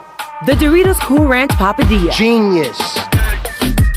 Hey, Pirate fans, Papa John's is the MVP move for game day or any day. Place your order online at papajohns.com and sign up for Papa Rewards. Papa John's, better ingredients, better pizza. Go Pirates. I'm Michael Vaughn with East Coast Grading and Utilities. Many of you know my dad, David Vaughn, and his work in putting in subdivisions all over Pirate Nation. But East Coast Grading and Utilities is not just for those type of big jobs. We're here for the homeowners. Whether it's concrete, driveways, hauling rock, or sand, whatever you need, East Coast Grading and Utilities can get the job done. Call us at 252-531-7494 or check us out on Facebook at East Coast Grading and Utilities. The Rick House is Eastern North Carolina's premier restaurant and bourbon authority. Jefferson's, Basil Hayden, Woodford Reserve, and a Midwinter Night's Dram are just a few of the incredible bourbon options. The Rick House features the very best steaks and fresh, made-from-scratch pastas. The Rick House can host your corporate event or special parties in the 3,000-square-foot banquet hall. Join the Rick House for Sunday brunch from 10 a.m. to 2 p.m. and for the wine tastings on the last Friday of every month. The Rick House. Have you ever seen those exotic aquariums like the guys do in Las Vegas on television? You ever thought about having one of these aquariums in your business? It's more affordable than you think. This is Hal Pruitt with rentafishtank.com. We can make having an aquarium in your business turnkey with no work, cleaning, or hassles for you. Rentafishtank.com creates a relaxing atmosphere and keeps children occupied. Rentafishtank.com already services many dental, pediatric, and doctor offices, plus hospitals and senior living centers. Check us out at rentafishtank.com. Hey Pirate Nation, Lindsay Gray here with Carolina Caliber. In 1960, my granddaddy started his firearm business right here in Eastern NC. Still family owned and operated, we have the area's largest selection for outdoor shooting sports and accessories and are one of the nation's top firearm dealers. At Carolina Caliber, we have everything you need from hunting, home defense, and personal protection, including a wide variety for ladies and youth. We buy, sell, and trade. It's a time-honored tradition. Visit us at Carolina Caliber on Fire Tower Road in Winter. Pirate Radio. We are not coming together to just be average. We want to build a program that will year in and year out compete for the American Athletic Conference Championship and compete nationally against any and everybody. The voice of the Pirate Nation.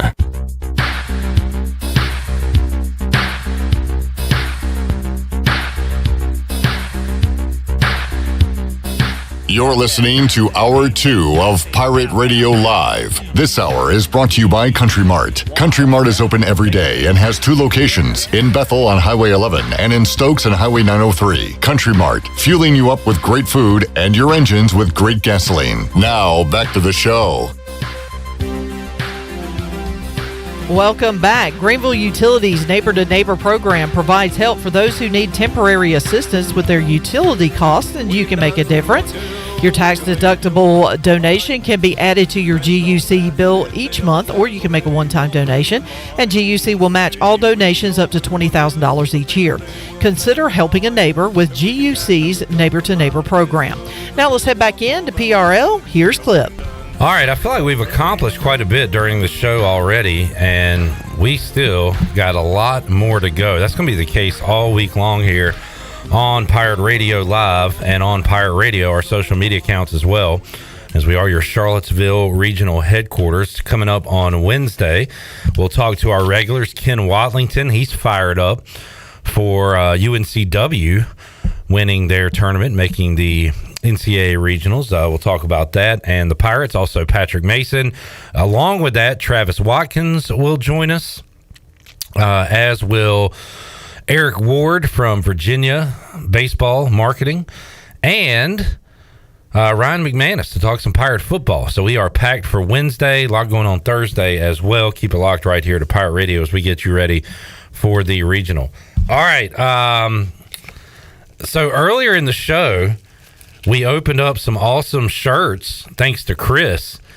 Just got this dropped off, and it's from Jamie, and I can feel exactly what it is, and I'm going to let our 5 o'clock guest, Bryce Williams, open it up because I believe it involves him. So, Jamie, that's really cool. Thank you for sending that. We'll have Bryce open that up, and we'll go inside the Delcor Players Lounge with Josh Gross, Carter Spivey, and Garrett Saylor. Right now, we'll head out to the Pirate Radio Live line and talk to former Pirate Kirk Morgan, who joins us today to relive some of the glory days and some great moments in Pirate baseball history, as Kirk joins us now on the Pirate Radio Live line. Kirk, how you doing, man? Doing great, Clip. Thanks for having me, man. Really appreciate it. Absolutely, and great time of the year, right, Kirk? Getting ready for some regional baseball. You guys made that something that took place every year when you were a player here, although there is one year that we'll speak on in just a moment. But, Kirk, when you think about regional week and gearing up for it, what kind of memories, what kind of thoughts come to you? Oh, man, makes me upset. I'm desk side at work nowadays, but it makes me think back, school's out, right? So it's nothing but baseball. So you're at the field with all the boys, and man, just great times. Getting geared up to play some of the best baseball of the year, and when we play at home, the stadium's going to be packed. Yeah. Going out on the road, it's not always the case. So ultimately, this time of the year, playing on the road, it'll be a fun environment to play in. So. And man, Kirk, another thing too, you're excited, you hopefully resting up because you're coming off a grueling AAC tournament, and those conference tournaments, the more you win, the more arms you use, the more your legs are going away from you. So, how about factoring that in? And everybody goes through it, but especially a team like East Carolina that came from the losers bracket to get to the championship, you got to do some rest and recover leading into this thing too, right?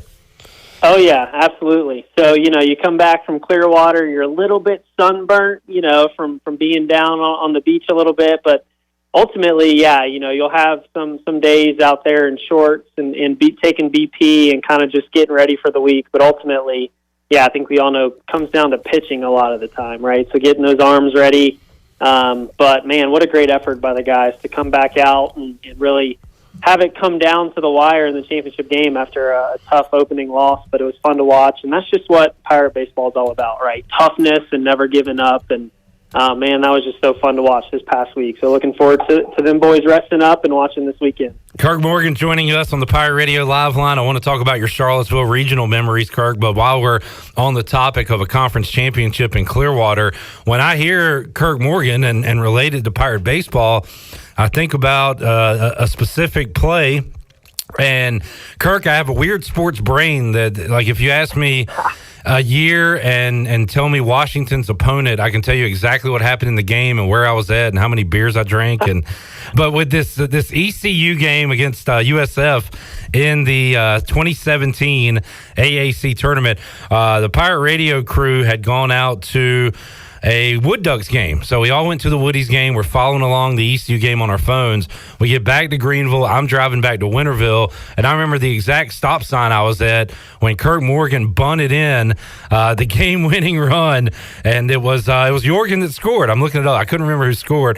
Jorgen scores on your bunt in the ninth inning, and that's what I remember Kirk Morgan for. How about that moment, that play, Kirk?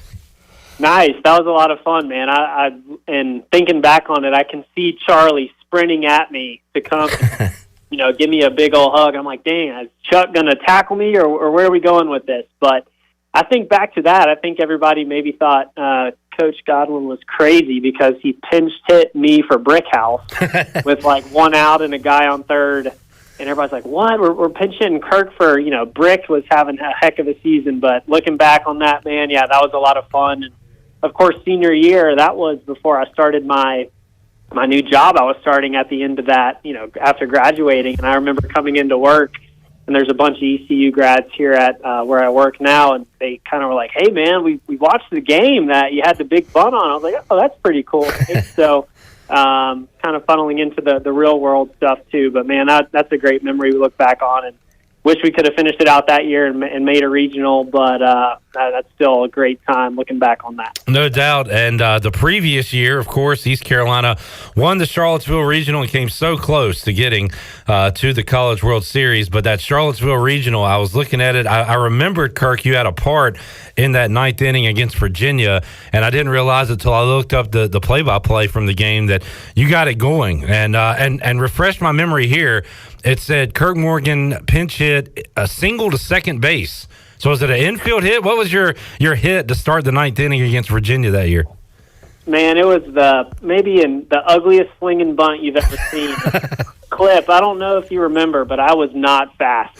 And it had to be a perfectly placed swinging bunt. Ernie Clement was their second baseman. I think if you look back on that UVA team, there's now like 4 big leaguers. Yeah.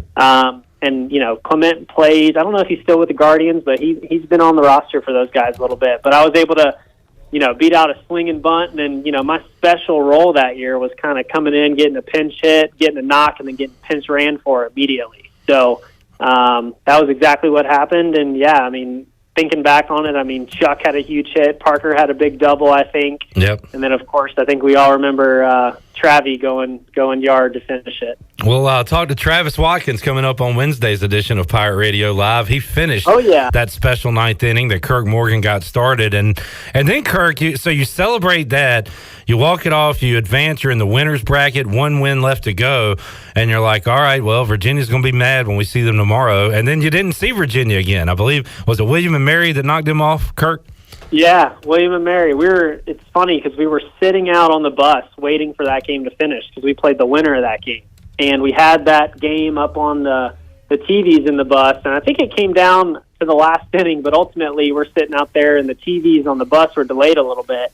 And we just see the stadium empty. I mean, it was people just scurrying down the stairs, and we were like, wait, we're about to play William & Mary for the regional championship. So we know we would have taken care of business no matter what, but that William & Mary game was just nothing but fun. I think we hit like 4 or 5 home runs from what I remember, and I know Eric had a huge play in that first inning that ended up on like SportsCenter top 10, and that game was just a lot of fun. So dogpiling at the end of it, I mean, that was just kind of the cherry on top. So East Carolina trying to repeat the feat this weekend when they take on Oklahoma Friday. And then who knows, maybe the Cavaliers again coming up on Saturday in the Charlottesville Regional. Army, the other team there in that regional. And Kirk, you went on from there to Lubbock, Texas, and win game 1. Travis Watkins stayed hot in that game, and you got a 1-0 lead. And we all talk about it now. 90 feet from Omaha, you get so close. You play that marathon game in game 2 that just really kind of sucked everything out of you for game 3. But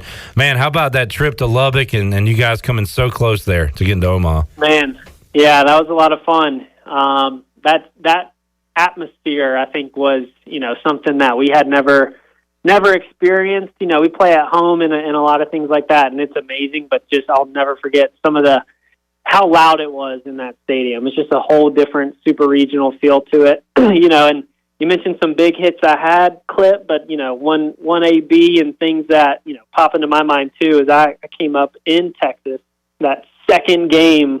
I think it was the bottom of the 8th inning because we were the home team in game 2, and I had runner on second. I pinched hit and had a 3-0 count, and Coach Godwin gave me the green light, and I ultimately rolled over and didn't get the big knock. But that's another one, man. We were, like you said, 90 feet away from Omaha. We had multiple chances that game, but hopefully the boys this year, can get it done and get us over the hump. Kirk Morgan joining us, part of Two-Way U, which this year, Kirk, we haven't seen any two-way guys for East Carolina, but that has been the norm in the past. And what was it like to be a D1 player at a high-level school going both ways in college? Yeah, it was fun. Now when I kind of describe my career to folks who ask me, hey, what position did you play? I'm like, well, I pitched, played everywhere in the infield. So I tell them, hey, I was just okay at a lot of things, really good at one thing. Yeah. But it was a lot of fun. Looking back on it, it's some of the best years of my life, and lifelong friendships with all the guys. We're texting right now about who's going to make it out to the regional, and it's just really cool to see everybody. As we've progressed through life and things like that. But definitely the best time of my life. Missing Greenville and just missing just everything about college baseball as a whole. But man, wouldn't trade those years for the world. Awesome stuff with Kirk Morgan joining us today on the Pirate Radio Live Line. Kirk, what is it about Cliff where he's so hard on you, but you guys seem like you'd run through a brick wall for him? So what's it like playing for Coach Godwin? And also, Kirk, talking to guys in the past, I've noticed that the relationship kind of changes the further you go on with your career, where he really trusts you and you almost become a coach on the field. Were you able to turn into one of those guys late in your career? What was that growth like for you?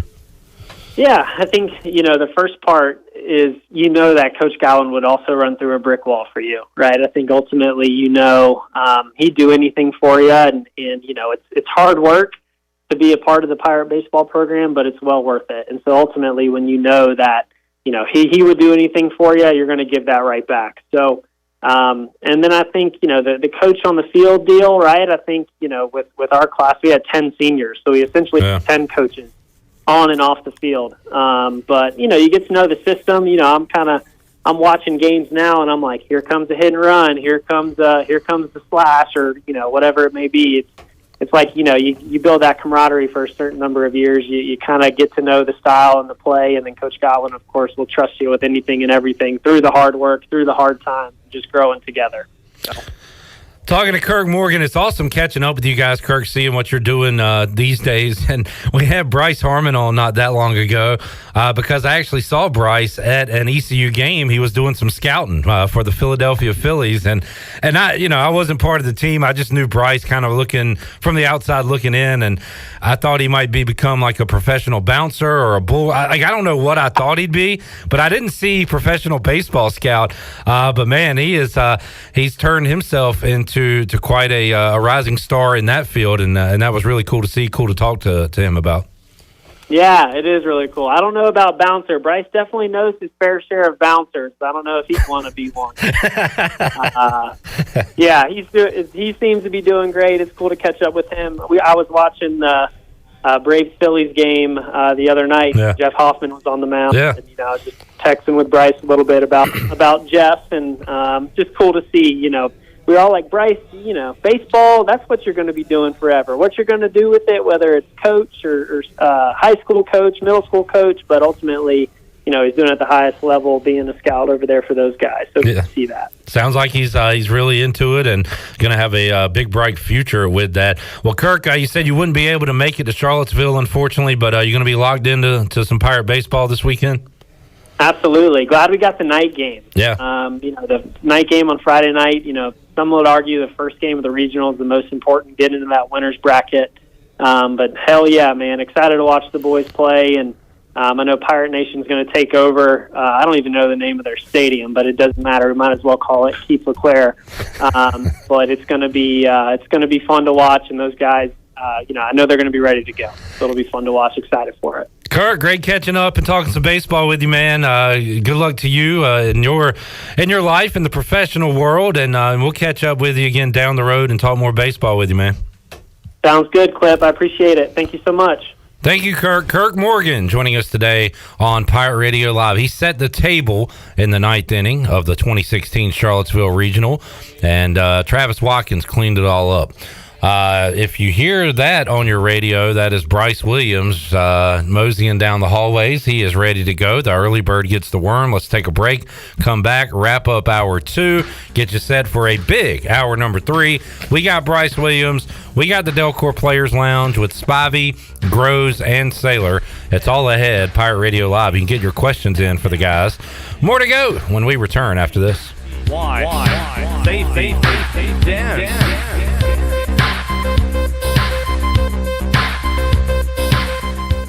Here with Jeff Stein at Brown & Wood. Jeff, how can you help people with service in 2023? We continue to offer free pickup and drop off for the customers, and our customers' time is valuable. So we've added 3 additional Express Lube technicians to reduce wait time. That's our number 1 goal for 2023. And please don't forget, we service all makes and models. We're voted number 1 in Greenville by the customer. Come see us at 329 Southwest Greenville Boulevard. Brown & Wood, 4 brands, 3 generations, 2 rooftops, and 1 goal to make sure you leave a happy customer. This is Aaron Williams with Ease Plumbing. This is Mike Hoggart with Viva Electric. This is Mark McGlawhorn, Roland Black Heating and Cooling. We have teamed up to form New Blue Service Group, offering Eastern North Carolina the best in plumbing, electrical, and HVAC services. Same great local team, same great local service, just a new name. Contact us at callnewblue.com. That's callnublue.com. New Blue Service Group, where we are redefining service excellence. Call us today to help with your plumbing, electrical, and HVAC services. Go Pirates.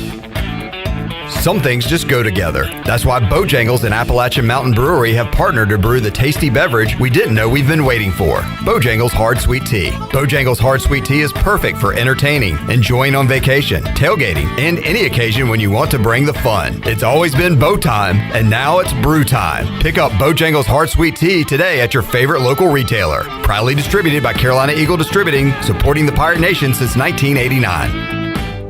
Pitt County Schools proudly congratulates its class of 2023. We salute our graduates for successfully completing one of life's many journeys, especially one that began in very challenging times. Please join us in celebrating the accomplishments of this class and encouraging their continued growth as our leaders of the future, locally, regionally, nationally, and globally. Cherish yesterday, live for today, and reach for tomorrow. In studio today with Frank Lee with Appliances Superstore. Frank, why should people go see you? We make buying appliances easy, just that simple. We have the largest selection of in-stock appliances in Eastern North Carolina, which helps our customers save money every day. We offer a 12-month warranty on our appliances, plus we deliver and set up your new appliances and remove your old ones. Come visit us at the Appliances Superstore off 264 behind the new DMV, or shop us online at AppliancesSuperstore.com. Remember, we make buying appliances easy at the Appliances Superstore. The convenience of Pitt Greenville Airport is waiting just outside your front door. Service is back, so you're connected to destinations worldwide through flights from American Airlines. Plan your next trip. Book your flights today at flypgv.com or aa.com. Avoid the long check-in lines and congestion at the big airports and fly local at PGV. Fast, convenient, and close to home, PGV has American Airline flights perfect for your next trip. Book today at aa.com. PGV, where the pirates fly. Saturdays are your day to kick back, relax, and have fun. That's why Ottavola Market Cafe is the perfect place to go for dinner, drinks, and takeout. Ottavola is open every Saturday at 4 p.m. on the bar side, serving a special selection of menu favorites of appetizers, pastas, and specialty pizzas. Whether it's dine-in, takeout, or drinks with friends, Ottavola is the best choice every Saturday starting at 4 o'clock. Visit OttavolaMarket.com to see what's new, and visit Ottavola on Red Banks Road every Saturday starting at 4. Ottavola, pirates supporting pirates. Do you need custom t-shirts, apparel, or promotional items for your business, organization, or event? Keep it local and print it local with University Sportswear. University Sportswear is your one-stop shop to help promote your business and always provide superior customer service. No matter what apparel you need for your team or customers, University Sportswear can make it happen. Visit universitysportswearenc.com for contact information. University Sportswear, the official sportswear provider of Pirate Radio. Go Pirates! Pirate Radio. It's great to be on. This is an honor. You know, Pirate Radio is kind of a cult following around North Carolina, so I'm excited. The voice of the Pirate Nation.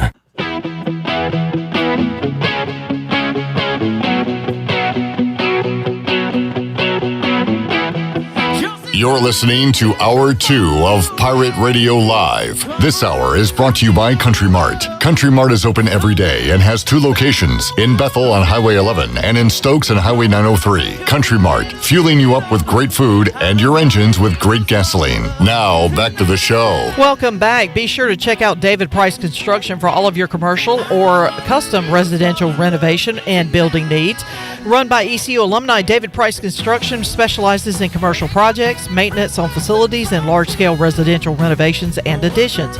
David Price Construction, the proud ECU home services partner. Call them today at 919-291-5532 or visit them online at davidpriceconstruction.com. Now let's head back in to PRL. Here's Clip. All right, back with you on Pirate Radio Live. Not only is Josh got some awesome shorts on, you're jacked up. Your chair's jacked up, so you're just everything's out there. It's all out there today. But Josh Groves is joining us. We got Carter Spivey joining us, and we have Bryce Williams joining us. Shirley, can I get some Bryce Williams intro music to welcome him into the show? I was baptized by the fire in your touch and the flame in your eyes. I'm born to love again. I'm a brand new man. All right, there you go. Bryce Williams is here. Bryce, good to see you, buddy. And you're way up, and your mic's way low. Yeah, this is. I feel like we're in We sat here. the funny house today or something. What is going on? There you go. It's here. Speak. And drop it down a little bit. There we go. There we go. How Thanks you feeling for now? Normal. Bryce, I'm going to let you tag team this interview. Right on. You are a football player, but yeah, maybe a little baseball in the background somewhere. No? You know what, guys? I don't want to brag, but I got to C-ball, and from then on. Now, what is C-ball? Well, you know, like the machine. That's what they call it, C-ball. Like machine pitch or something? Yeah, that's what they call it, C-ball. There you go. So I was like, all right, C-ball works for me. So, yeah, when you told me that, my brother-in-law was a pitcher and, you know, played at, where was he? High Point and Campbell or wherever it was. So I was like, man, I got baseball guys coming. What in the world do I ask them? So I got a few things in the holster. All right, hold on. Don't keep that in your holster real quick. Yeah, we're good. Because earlier in the show, a guy named Chris sent us, Shirley, Chandler, and I some awesome shirts. Mine says Positive Clip on the front and then Clipper on the back. It's really nice. How about later in the show, we get more mail delivered, and I got this sent to me, Bryce, but I start to feel what's inside, and I see what's from, and I think this baby's for you. Is it for me? It's for you. Open it up. Let's see what we got. Guys, I got nothing for y'all. That's okay. That's cool. That's good. Right. You get $220 I can get to you. Do you have a toe issue a moment ago? Did. Yeah. Yep. Sorry to hear that. It's okay. Happened to me. I was like in the front by the rec center when I got. Where did I get towed? I got towed somewhere in Greenville. Yeah. A long time ago when I was a student. Dixie Queen in Winterville. You know, they were closed. The parking lot was. Well, how are you parked there? Because we're going to Naughty Dog, and it was a Friday evening. I'm going fishing in the morning, and then we were at Naughty Dog late in the night, and needless to say, my truck was gone, and $220. Yeah, man, a little steep. What a racket! All right, so Jamie, YouTube listener, said he was going to send you one of your own cards. Man, we asked you if you had any memorabilia of yourself. You sent me more than one. Oh, it's a whole stack of them bad boys. We got any autograph? There's an autograph. There's Hardy. Oh, he gave you a Justin Hardy autograph? I want that. Is it? That's Hardy, yeah, Hardy. See that bad Thanks, boy. man. Oh, another Hardy. Goodness gracious. That's pretty cool, I don't right have any of these. I signed them, but I don't have any of them. So are those your legit autographs, though? Can you authenticate that? I was in Nashville. I remember sitting on the couch signing all these. All right. Andre Allison autograph. Jeez. That is sweet. Tell you what, take Hardy. I'll take Allison. Okay. All right, cool. I never met him, so you probably met him. Dang, that is awesome. All right, good deal. Thank you, Jamie. Who was that? That's Jamie on YouTube. Jamie. I don't know that. I'm not going to say that. Jamie, thank you, buddy. So what are you going to do with those? I don't know. Probably give them to Dad. Cool, man. How cool? Do y'all have trading cards of yourselves yet? No, I think that's the next level kind of thing. Is that like... I don't know. Is that a dream? Like being on a video game is always cool for football players and stuff. How about for you baseball guys? Yeah, it's so I'm a big MLB The Show guy. Yeah, and it's actually cool because Gavin is in the game this year. He's got a card and everything, so it's pretty cool. Oh dang! Is he on your what do you call it, Diamond Dynasty team? I have his card. Yeah. All right, good stuff. Yeah, I got a baseball card of myself this past summer at Summer Ball. Like they gave us like a bag at the end of the season that had like a poster. It had like a stack of probably 30 of like our own stats from the summer, and then like kind of your bio on it. Yeah, so that was pretty cool. That is cool. My mom loved those. She handed as a private in our family, but I think baseball cards are pretty cool. Anytime you think like it's kind of like a eye-opening thing to be on like a video game or something. Oh yeah, for sure. Bryce, what do you think about your how you're pictured in these? Are you okay with it? I know some you've they kind of got you. What are you about to do? Are you going to run a route or block somebody? What are you doing? I think I'm running. All right. Maybe a dig or something. I don't know. Bryce Williams rookie card. By the way, Jamie said Chandler and Shirley can grab one too. Sure. So, all right. So, yeah. We'll by all means. We'll divvy those out. All right. If y'all have a question for Josh Groves, Carter Spivey, you can get those in right now, guys. So, we just talked to Kirk Morgan, former Pirate. And I said, so what's this little period like coming back from Clearwater, getting ready? Because he played in the 2016 Charlottesville Regional. And he said, yeah, you got a little bit of a sunburn and you want to rest. And I look, you guys have some golden tans. I know. Rocking. Yeah, my farmer's tan's killing. Oh, there it is. Yeah, Spivey doesn't take as much pride in tanning as some other teammates. So, how was the Florida Heat? And Spivey said you got yesterday and today off? Like off? Nothing? Lifting weights and some guys threw. Me and Trey threw a pen today. But I'd say most of the pitchers got off the mound today at some point before we went bowling as a team today at 1 o'clock. Nice. So that was pretty cool. Now, how does bowling affect the pitching That's arms? what I was wondering. We were not allowed to bowl right-handed. Really? Oh, really? Yeah. So how'd y'all bowl? Pretty terrible. Yeah, he's not very good. He's not a very good. Yeah, well, Spivey was amazing left-handed. So. No. See, I told you. Oh, yeah, right. He's the best at everything. How'd you do, Carter? I did bowl over 100 with my left hand. Nice. This guy is unbelievable. I wish I could have seen that. That would have been fun. I would have probably slap the guards up. You know. Yeah, we asked to have bumpers. They said no, we can't do bumpers. They didn't let us do it. They're making you go in left hand, no bumpers. They're pulling out all the challenge for sure. Difficulty here. Yeah, definitely got usually come back from Florida with a good sunburn, but the heat there is just like it's like breathing in a trash bag. You can't. The air is so thick. Yeah. Like I think all of our guys, we did a great job all week of figuring out a way to get our minds and our bodies ready to play because we were just toast from playing so many games, but. That last day, like it just felt like every breath was like 1,000 pounds. And great. Bryce, you've been around here a little bit, and as of these guys, Carter's been here a while now. But this is I've been here my whole life, like the most springish spring we've had in a long time. Like it has been a milder, cooler spring than normal. So you guys haven't really faced too much heat like during games this year, right? So not up here at least. Yeah. So the hottest we've had is like 80 here. Yeah. So and y'all, what was it down in Tampa? They said it was 90, but it was probably like 100. Yeah. Right. Jeez, it's not fun. Jamie says, scale of 1 to 10. How tired were you after this week? Well, I had a 2-day vacation the first 2 days. So we'll get to that. Is 1 being tired or is 10 being tired? Let's go 10 tired. 15. Yeah, probably. Goodness probably gracious. about a 10. Yeah, it was pretty exhausting. A lot of not only just stressful long games, but delays and things. I mean, everything. Yeah, everything. We played, what was it? Cincy on Wednesday. We started at like 1. There's a rain delay. We picked the game back up at like 7, and then it went extra innings, so we didn't get done playing until about 11:30. And the lights went out after the second rain delay on the UCF game. Yeah. Goodness gracious. Wednesday was great because I have sports trivia. I was able to get home from that late at night and watch the end of the Hurricanes and the end of the Pirates. Hurricanes didn't go so well, but you guys did pull it off for the win. Some late night Wednesday sports. Great for me, not great for you guys. Sorry. You got Thursday off. What'd you do on Thursday? Rested. Yeah, it didn't feel like an off day, but yeah, we did have a lot of rest. We got beach time from 7:30 or 6:30 to 7:30, something like that. Yeah. In the morning or evening? Nope. In the evening. Oh gosh. Dang. Well, it's probably well needed. I mean, our guys are pretty banged up, so the last thing that we probably need to do is go lay out in the sun. That is drain you even more. All right, so you got. How about the run Tulane went on, and you guys went on your own run, but they're able to get you in the championship game, and I don't know, hat tip to them, I guess. Is that how you look at it? Or? I mean, they definitely outplayed us, and they had a good run, and I think we just didn't play our best brand of baseball that we really wanted to, and.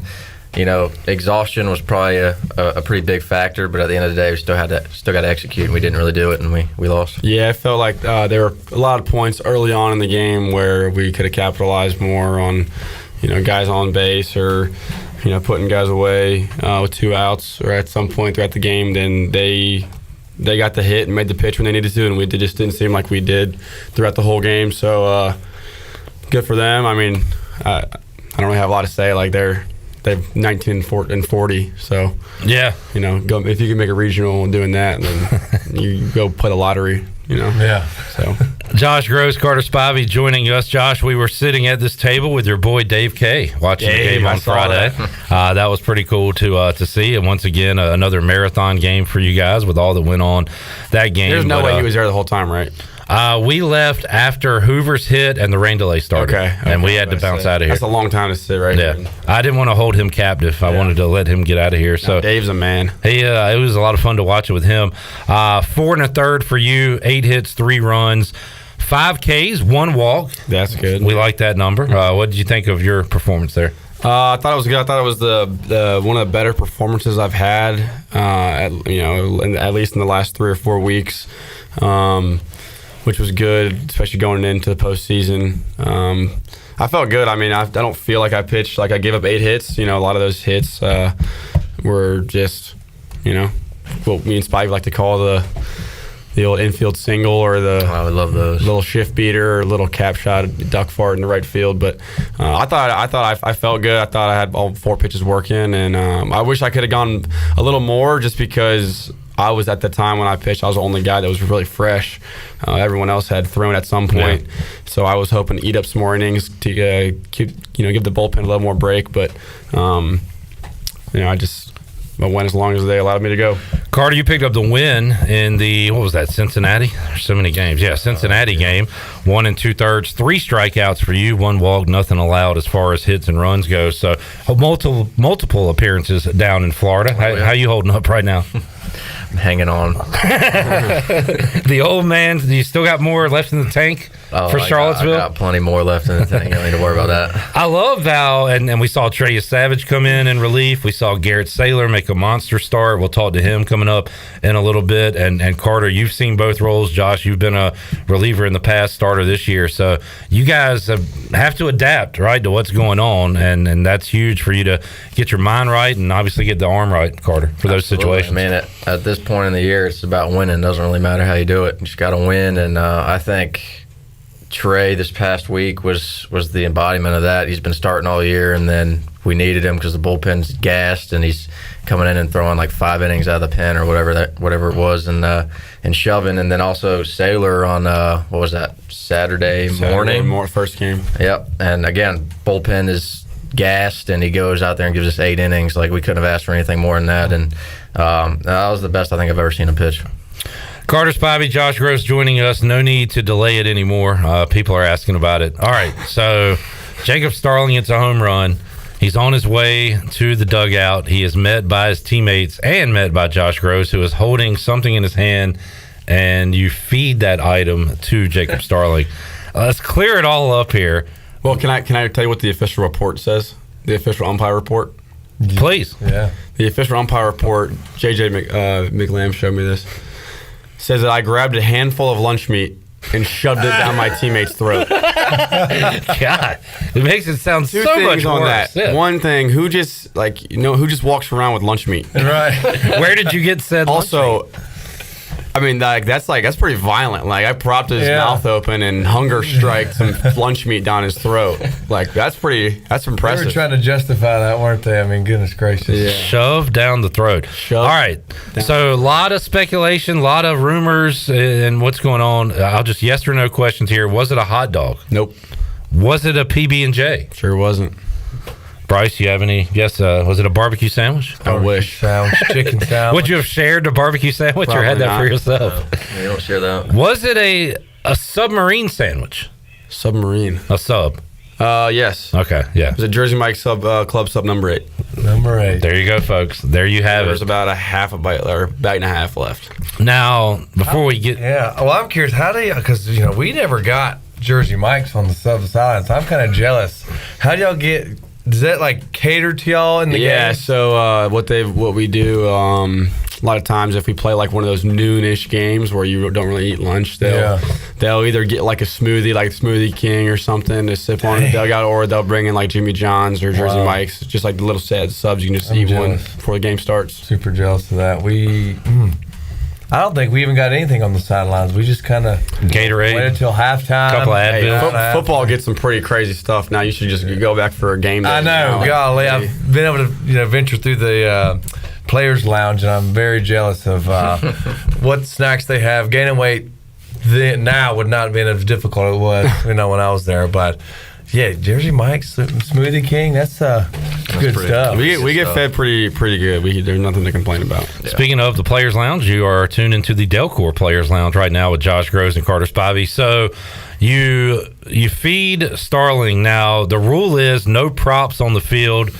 First of all, did you know food was considered a prop? No, I didn't know. Especially because like I've done that at home games. I get like a PB&J. And it's weird, like there's like I don't know if you've seen, but Texas A&M, they hit a home run. They have like a hotel luggage cart in the dugout that they like push the guy in, and that's legal. But a sandwich. But a sandwich. They got Tennessee wears like a daddy hat and a pimp jacket in the dugout.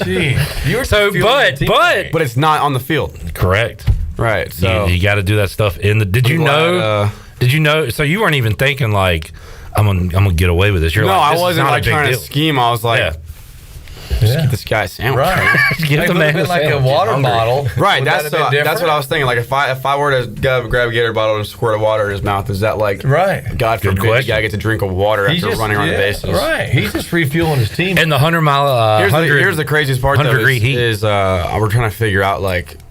is it a 1-game suspension, 2-game? Like there wasn't even a warning given. So they said that there was a warning. The warning that they gave that they said counted as my warning was they told the team to like back up because we were too far on the field when we went to go celebrate. Yeah, that's a little much. So that counted as the warning, which led to the ejection. Because the official rules, my mom sent me like, she was furious. She sent me like a bunch of like screenshots of the official rule book, and it says that the umpire has to offer a warning and then an ejection will follow. But I was just like, I never got a warning, but they said the warning was telling us to get back. And we were having a lot of fun joking around about that until the comeback happened later in the game. And it was like, oh man, kind of a bummer there. You know, I was kind of the same boat. I was first. I was just like, this is just a mockery. Like I was just sitting in there. I had to go under the stadium, and I was just like, this is a joke. Like we're gonna, we're gonna win this game, and hopefully I get to pitch the next time we get to play. And then because I was supposed to be hot that day out of the bullpen if we needed me. So then we lost, and then I just felt terrible. I was like, kind of let the team down. Like I wasn't allowed to help. Do you have a Jersey Mike's NIL deal yet out of this? No, but you know who Hebrew National is? Like a hot dog. Yeah. So they followed me the next day on Instagram or 2 days later on Instagram, and then they actually let me read you this DM. They DM me and wait, should we say it is a hot dog? Could this help you out financially if we do? Like what? They said he said, congrats on a great regular season. Best of luck, in Charlottesville.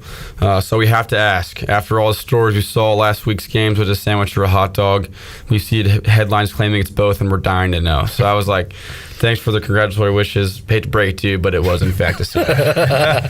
and then he actually said, he was like, a hot dog technically is a sandwich. Either way, good luck. God. And then he said our parent company includes David and Big's sunflower seeds. So, cool.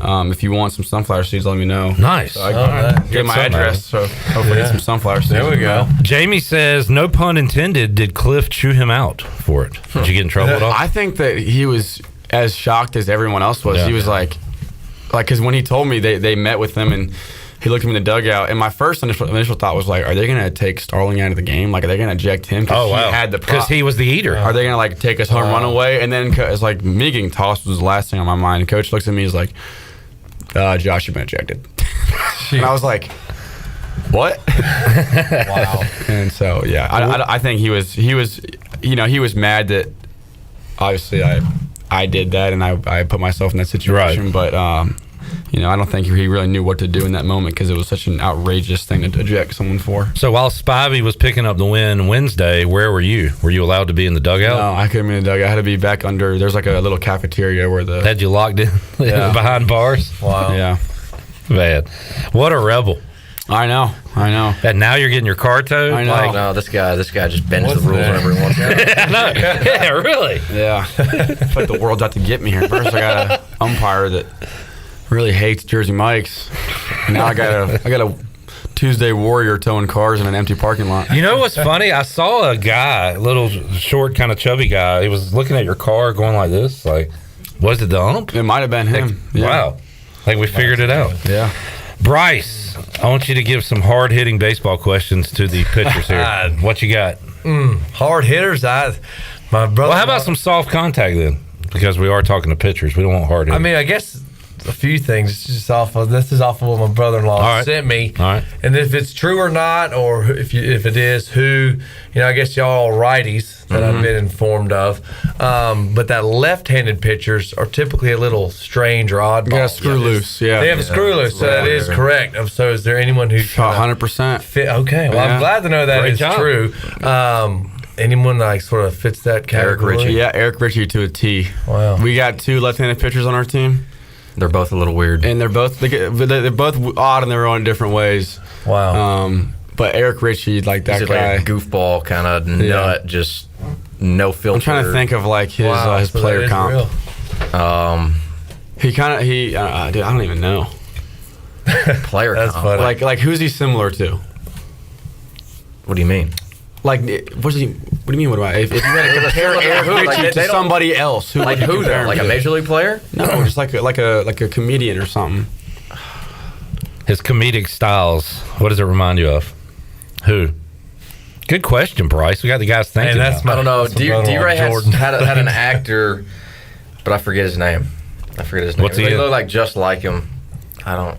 Richie kind of looks like Lloyd Christmas from Dumb and Dumber. A little bit, Okay. And he just kind of just like that kind of confused look half the time, but Tell you everything what. he says it just makes you laugh. He's the young fella stepping up. He's playing on the field. The career outing the other Wow. day, it was huge. And then can we pull up his roster pick for this comparison? If that's Oh, he's possible? also got the worst haircut. Oh yeah. Here, I'll show you. What number is Richie? 28. Oh yeah, he's got a blowout type thing. It's like Coach O the other day. Yeah. I mean, that has like give him a chip too. That's Lloyd Christmas. Yeah, comb it down, give him a chip tooth. All right, do you got anything else, Bryce? I guess one of the things, I always talk about in football, we're always competing against each other in spring, like the same defense, throughout spring ball, fall camp. And, there's always been like a linebacker, who always kind of gave me a fit and was kind of a pain in my butt to go against if it was like 7-on-7 mainly. That was league bigger. So for y'all being pitchers, y'all's, the team's batting average is, very exceptional. So in the fall, y'all scrimmage each other a lot. Like who is the hitter that you're like, daggum, I got to throw against this guy, and kind of gets the best of you during that, or just the hitter that y'all are kind of like. Well, I think that we'll both say. For me, last year it was Agnos. I couldn't get the guy out for whatever reason. I just couldn't get him out. This year it was Ryan McChrystal, and I think it's because he catches every single one of us, so he knows exactly what our stuff does, like what it's supposed to look like. Because he's a catcher in the games, he knows how our pitching coach is going to call the pitches. So it just seemed like he always knew exactly what was coming. Wow. When he would play, but that's same for you, Eric Carter. I have to go. Ryan's a good one. Because me and Ryan were usually on the same team in the fall, so I didn't really face him all that much. But I got to go Hoove, just because he's short, so his strike zone's smaller, and he's got the best hand-eye coordination I've ever seen in my life. Wow. He's just up there swatting balls out of the strike zone. It's crazy. Jeez. Wow. Love to see Hoove in a 2-strike count just stay alive for 8 more pitches, just hack them off into the stands and out of play. Carter, were you a captain for the Purple Gold? I was. Did you do some drafting? I did. Did that cause animosity or anything? Or no, I actually drafted Hoover on my team. I think he was my second pick. So you weren't gonna have to face him that day. No, I think JC was my first pick. He went 1-1. Was that on your team? No, you were on Sailor's team. Okay. Why didn't you pick? What Josh? team won though? Oh, if we're gonna go there. I've never lost Purple Gold World Series. Bryce, you want to know how we won it this past year? How'd we you won win it. I was in the third base coaching box. I was given the signs or whatever, and I gave Nick DeLisi, who was a freshman. He was 3-0, bases loaded. I gave him 3-0 take. The way that Purple Gold works is it's a 3-game series. If you lose the first 2 games, which we did, so we lost the series, but you win the third game by more runs than you gave up the first 2 games. So if you lost 1-0 both games and you scored 3 runs on Sunday to win, so you won 6-3 by 3 deficit, then you won the series. So we had given up 8. We had to score 8 runs basically to win this game, and it was the 9th inning. And Nick DeLisi gave him 3-0 take, and he swung at a pitch and hit a ball over the first baseman's head and scored 4 runs, and we won. Jeez. Great coaching, sour feelings. Yeah, a little sour. Hey, the winning team. Spivey got more wins. Y'all got more runs. Losing team has to run a mile, don't they? Oh, we did have to run a mile. Yeah. There you go. Speaking of off season, I forgot about this earlier. You guys scrimmage Virginia this year, so you've seen them a little and bit. Last year too. Wow. We scrimmaged Clemson too. Okay. But yeah, I think we scrimmaged UVA the past 3 years. Yeah, something like that. And you played them in the regional last year, so you're familiar with those guys. Coach G and one of their assistants coached here when Coach G was playing. Yeah, Coach Mack, I believe they call him. How about Oklahoma, Army? Will you look at those guys, or it's not really our job? Yeah, I'm sure. I know the coaches have probably been digging in right now. Oklahoma, AK will look at that for the next 72 hours and then give you all the info. How it works. He doesn't really even give a. He'll give us the basics. These guys this is their tendencies. I like to see this as their approach, but basically, I feel like as a staff, we just go out there and try and do our job, and we don't really try and pitch around too many guys. We don't try and I guess attack guys differently than we would anybody else. We just go out there and play to our strengths, and I think we do a pretty good job of that. What's it like heading to a road regional? That's a little different for you guys. This is the first time I've ever done it in Oh. 5 years. So it is a little weird, but I mean, it's pretty close. So I think Pirate Nation's going to show out pretty good. It's going to be a good turnout. And, I'm just excited we get to keep playing. And I think we got a good chance. Yes, sir. Jamie says, what was the outcome of the Clemson scrimmage? I think we split. We played like two. It's one 14-inning game. Or it's one. So it was like 7 innings. Then it was like a reset, and then another 7 innings. Yeah. And I think we lost the first one by a couple runs, and then won the second one by like 4 or 5 runs. Same thing with UVA, I believe. I think we split against UVA. I can't remember. So do you remember, like, when you did you guys pitch? I pitched against UVA last year in the fall, and this year in the fall. All right. So you know a few of their guys? Yeah, I'm actually really good buddies with their first baseman, Ethan Anderson. He went to my high school. And his first college at-bat last year, because he graduated early. He should have been a senior in high school. Graduated early. We went to UVA last year as a freshman, and his first at-bat off of me, which I think was his first college at-bat because it was a scrimmage in the fall, hit a ball off the scoreboard. So some little friendly competition there. Too, yeah, it was a grand slam. Thanks for throwing that part in, Carter. Sure was. Let's get the facts straight here. And I didn't throw in the second inning, so. How are you getting out of here, Josh? Oh, I got my car back. Oh, good. Yeah. All right. Yeah. Oh, wonderful. Yeah, paid the guy $220 in cash and told him that he was unbelievable and thanked him for taking my car away from me.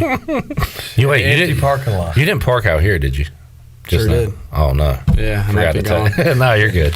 You're fine. I mean, I got the phone my dad before I came in here, and he was like, "You realize you just got ripped off, right? Like, you can't just run around with a tow truck and take cars and throw them in a lot." And I was like, "Yeah, I don't know what you want me to do." Right. Like, he's like, "Well, I mean, I should do that. Just go buy a tow truck." I'm like, life lessons At with Mr. Gross. $220 a pop, you can probably make that up pretty quick. Yeah. It's unreal. Go tow his car. Yeah. You get a truck, go I'll tow that his guy. tow truck. Yeah. Tow the truck. Yeah. That'll show While him. eating a sandwich. Serve return. Yeah, well, eat the sandwich. All right, guys. I like that you're loose, ready to go for this weekend. Good luck. Appreciate you joining us all year long in the Delcor Players Lounge.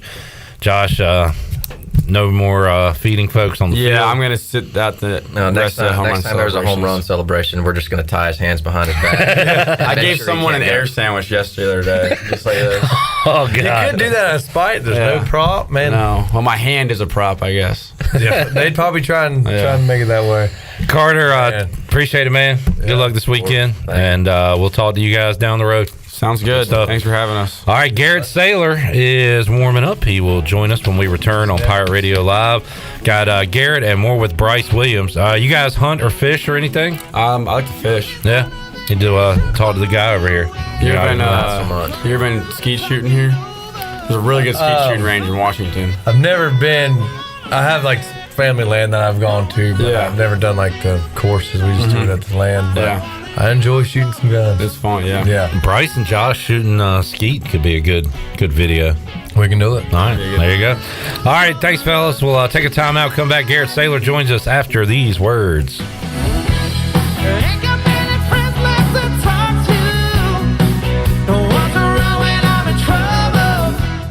Be sure to check out David Price Construction for all of your commercial or custom residential renovation and building needs. Run by ECU alumni, David Price Construction specializes in commercial projects, maintenance on facilities, and large-scale residential renovations and additions. Proud to be voted the Remodeler of the Year by the Home Builders Association of Raleigh-Wake County in 2018 and Best Business Commercial Remodel Project winner for 2020. David Price Construction, the proud ECU Home Services partner.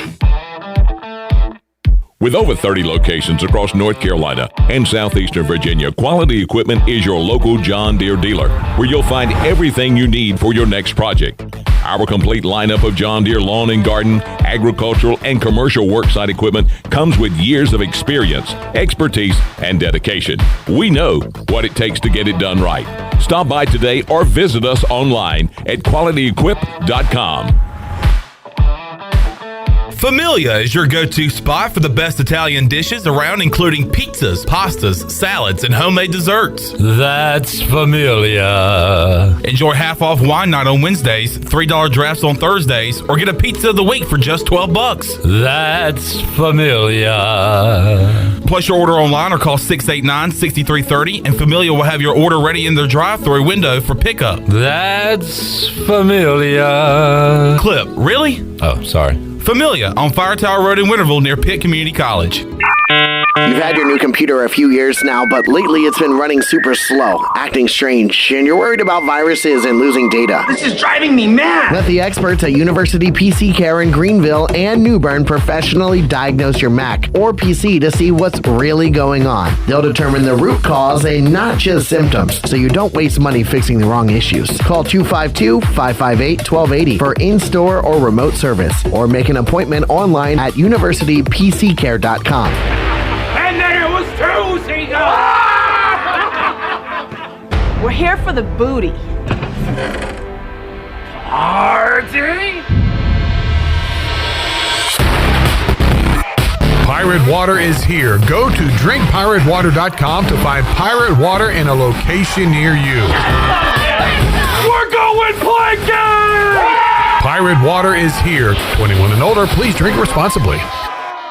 North Carolina State Parks invites you to enjoy camping your way. With the weather changing, booking your own cabin is the perfect solution for your camping getaway. Reserve campsites or cabins today at Jones Lake, Goose Creek, and Cliffs of the Neuse. Whether you enjoy traditional camping or air-conditioned cabins that can be rented with Wi-Fi, your next adventure can include hiking, beautiful scenery, and sunsets by the campfire. For information on booking a cabin, visit ncparks.gov. The convenience of Pitt Greenville Airport is waiting just outside your front door. Service is back, so you're connected to destinations worldwide through flights from American Airlines. Plan your next trip. Book your flights today at flypgv.com or aa.com. Avoid the long check-in lines and congestion at the big airports and fly local at PGV. Fast, convenient, and close to home, PGV has American airline flights perfect for your next trip. Book today at aa.com. PGV, where the pirates fly. The Buccaneer Music Hall is your beacon of music in the land of the Pirates. They're open every day and have live music every night, along with 18 big screen TVs to watch all your favorite sporting events. Tuesday, it's karaoke with DJ Captain Morgan. Wednesdays, it's line dancing. Thursday night is the dance party with DJ Kid Scene. And live music every Friday and Saturday night with the best bands on the East Coast. Follow the Buck on Instagram for more information on scheduled events, and we'll see you at the Buck. Welcome aboard the Pirate Ship of Fun. Pirate Radio, Prepare for the adventure of a lifetime. the voice of the pirate nation.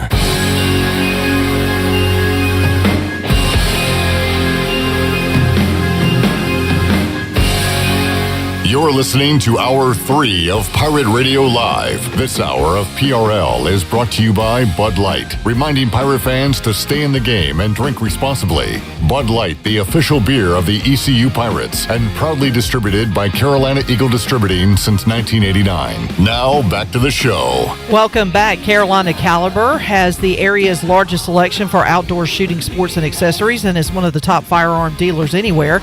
They have everything you need for hunting, home defense, and personal protection, including a wide variety for ladies and youth, and they will buy, sell, and trade. Carolina Caliber, locally owned and operated since 1960 on Fire Tower Road in Winterville. Now let's head back in to PRL.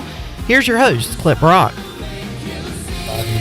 Yeah, I think back with you. Hold on. Let's have this conversation on the air. Bryce loves talking during the break and when we come back onto the show. Or good flow, I guess. We got Bryce Williams. We got Garrett Saylor joining us in the Pirate Radio studios. And I'll tell you what, Bryce, let's just pick up that conversation. You were asking about summer ball, right, and how much these guys go. And I think your last question to Garrett there was, you've been going 365 for baseball for how long? So, yeah Garrett, how long you been doing this? I started getting into baseball when I was about 4. Then got into travel ball when I was 8. So 365 since I was 8 years old.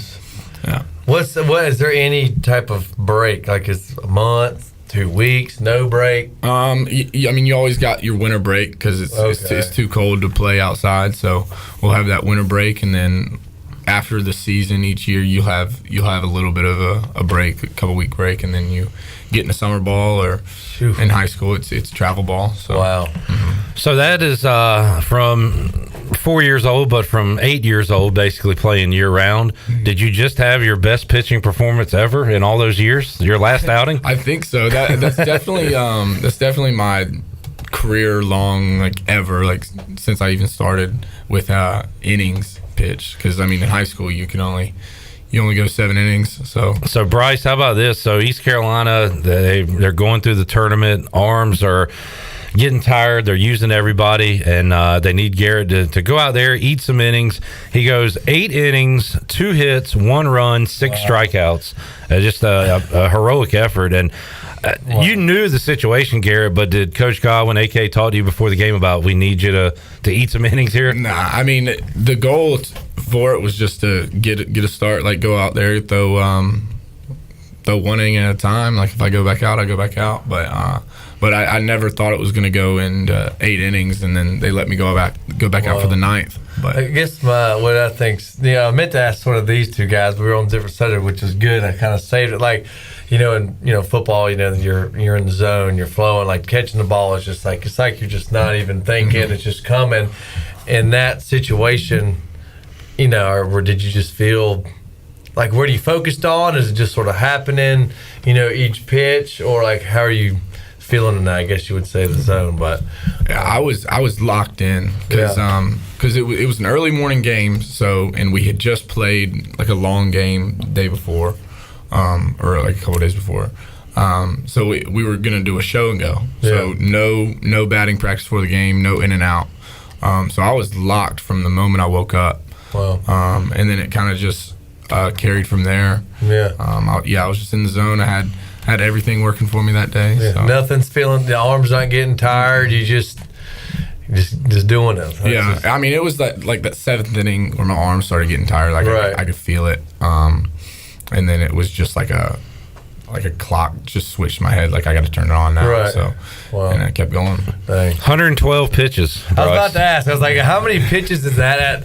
I mean, I don't know if it's, like I said, baseball was my thing till about 4 and or 6, whatever it Garrett was. took over when you retired for baseball. And I'll fool around, and it's been a long time, but throwing a baseball, you just, my 100% is y'all's 60, whatever it is. But like, the shoulder, I'm like, my gosh, every time I do that, I'm like, how in the world do these guys throw 112 pitches and that shoulder just not be, which I'm sure it is, but like that feeling I get, like it's going to lock, I'm gonna tear something. Yeah. I mean, how is that feeling? Like, what is it, pitchers? Because I guess it's not all arms. What all goes into pitching? I guess you could say, as far as mechanics, what's all involved? I guess you could say, with pitching. I mean, it's a constant thing throughout the week. You just got to keep your arm in shape. Yeah. You got to throw as much as possible. Definitely have some days off in between. Yeah. But like when you're out there, it's like you're not really worried about how your arm feels. It's kind of like an adrenaline rush. But I mean, after the outing, I was pretty sore the next day. Right. But yeah, it's just keeping your arm in shape, whether that be long toss, doing whatever you got to do, treatment. I feel like I'm in the treatment room every single day. Right. Just keeping my arm in shape. Which is good, which is those little things to preventative maintenance. I'm sure if you were to miss the treatment room one day, you'd be like, daggum, I'm feeling it. I'd be feeling it. Yeah. And then with the pitching, it's not just your arm that's doing everything. I mean, I guess it's what's all involved as far as is it hips, core? Yeah. I mean, it's everything on your body. You definitely have to have a tight core when you're pitching. Loose hips. Work on hip mobility as much as possible. My hips are terrible. Right. But yeah, you got to keep those loose throughout the week. Right. So I guess they're kind of looking like quarterback warm-ups. Maybe I'll do. They're doing all these little. Dak Prescott made it famous. Dak I think. Prescott, Brady, just all that little mess y'all do as throwers. That's impressive. What's it like this week, Garrett? A day off yesterday and today. What does that mean for you? What did you do these last couple days? Yesterday I took completely off from throwing. Got some treatment. We got a lift in. Today we got our guys lifted this morning. I did just a little light throw today. and then we went bowling today. Actually, Yeah, oh, that's right. So I understand. Did you have to bowl left-handed? Yes, I did. You really did have to. Wow. I did, and it actually was not like it was fun, but my arm's kind of sore now. Now your left arm sore? Not used to using the left arm. Well, that's good you didn't go right. Yeah. My goodness. Jamie's asking, do you feel any effects from the injury earlier this season? Your other awesome outing was against Campbell, and you had to leave that one early, unfortunately. But how is that going for you right now? Yeah, I mean, I feel great. Feel like new. I definitely have to do some extra stretching back there with my hips and stuff. But other than that, like it's been feeling pretty good. You get into the yoga or any of that stuff, or no? I don't do any of that. Okay, no yoga. How about you, Bryce? For not enough to your limbs are too big probably for yoga. I've done it here and there, but nothing like I just do normal. A little boring for me. Yeah. I just do straight. Now, hot yoga is just not comfortable anyway. I'd rather just stretch. Have you ever heard of goat yoga? Like that's a thing. I saw it on Instagram. That's a thing. It is what it sounds like, right? Are there goats involved? Yeah. I mean, it's just like goats, just like walking around. They'll walk on your back like while you're doing it. It's kind of weird. Chandler was telling me about a Tijuana goat show he went to. I feel like Chandler would do goat yoga. I totally want to do it. Shirley's in for goat yoga? They also do puppy yoga. Okay. Yeah, with little puppies. I think I'd do that. Yeah, that would be cool. Bryce, if you could pick, would you do piggy yoga, Bryce? Get some pigs, little piglets right Maybe now? little piglets. Yeah. Piglets? Not like hog yoga, piggy, little piglet. Hog yoga. I do a little pig yoga. Yeah, that'd be fun. All right, we got Bryce Williams, we got Garrett Saylor here, East Carolina, getting ready for the Charlottesville Regional. And I meant to bring this up earlier, Garrett. Your performance reminded me, and I think you were on this team, 2019, Jake Agnos against State in the regional, I was on where it was a bit of a same situation. You guys needed to save arms. You needed to win to advance and survive. And so you were, what were you, in the bullpen in the dugout that game? Probably in the dugout that game. I was a freshman, so... It's just kind of neat that you were there as a freshman, and then you had your almost the same performance. I posted the numbers on Twitter. It was almost identical, the lines you guys had. Was it? Yeah. I mean, yeah, Jake pitched really good that game, and we needed it because we had lost the first game, and then ended up coming back and winning that regional. So you are used to playing regionals at Clark LeClaire. What's going to be like heading away from home for one? I don't know. It's going to be different. I'm excited. But yeah, I think anywhere we go, we're gonna have a lot of fans. Yep. So it's and they're gonna make it to be like a home atmosphere. You're gonna definitely hear the purple gold chants. There we go. In Charlottesville. It seems like literally everywhere we go, there's purple gold chants somewhere, and that's awesome. Somebody asked about, of course, the Vandy Whistler was a thing. How about the Tampa Whistler? I didn't hear it. Okay. Like I mean, I wasn't playing that game either, and I didn't hear it, but I heard it was a big fuss on social media. All right, Johnny is our stats guy. This is good. He's got Johnny Robertson always has some good stats for us. The stats to consider. And hopefully, maybe Cliff, you can bring this back to Cliff, Garrett. In the past 3 seasons, Garrett is unhittable on Saturdays.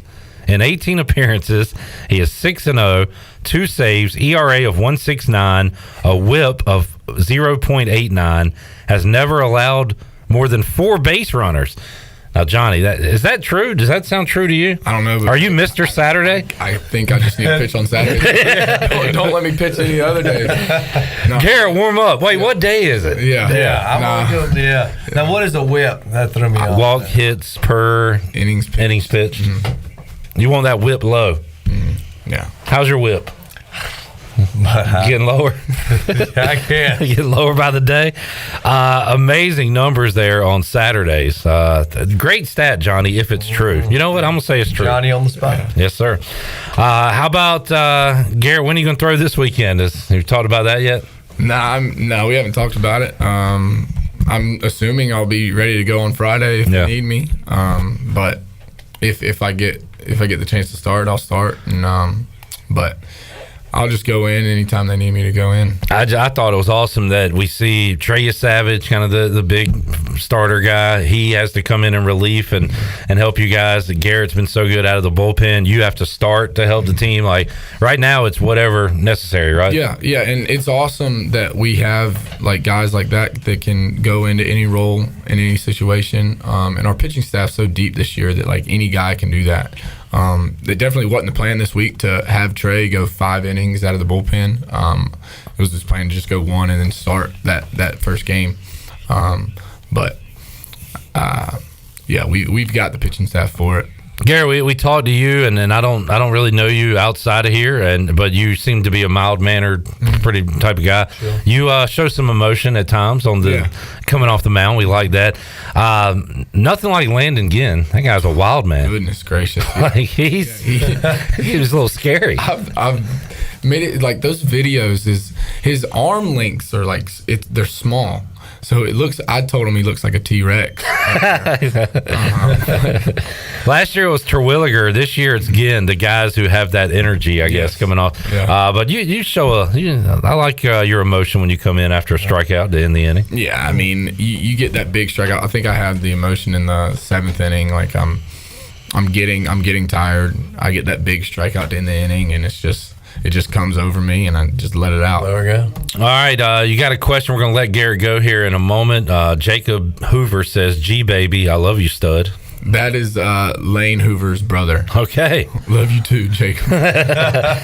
What a great family. And I did meet your mom recently. Nice lady. And the whole Pirate family is cool. And I guess it was, I'm trying to think who tweeted it now. Maybe it was... I don't remember who it was, but I believe they said it was Palumbo's kids and maybe Kevin Young's kids who were behind the catcher behind the fence cheering, and they were holding up the no quarter flag. And that adds a little jolt to you, right? When you see stuff like that. Oh, yeah, it's always nice having them behind us. I mean, because they're growing up and looking at us, and it is awesome for them. I know when I was their age, I would look up to those older guys. But yeah, it's a cool experience that they have to be around us. Jamie is obsessed with this. He really wants Landon. He's worried about Landon Ginn speeding up. He said, "Can Garrett speed Ginn up?" We had that pitch clock violation. Yeah, we had the pitch clock violation. He I think this past week he had 3 of them in the same week. But he's got like this whole routine that takes him longer than it's supposed to. But that one that made it bases loaded, like everybody's watching the clock, and he's just up there like holding the baseball about to like the whole dugout is yelling, "Throw the ball!" And he gets the pitch clock violation. It didn't hurt us, but yeah. It's something you gotta. I mean, it's part of the game now, right? So, and then Godwin was really upset about the wide Lunsford Shinkman one. Was that did you see what happened on that? Was that just the clock was never on? Okay. So the umpires just like, I guess they weren't paying attention that whole at bat. And Wyatt does good with working quick. He works fast, gets the ball and goes. So like he never has pitch clock violations.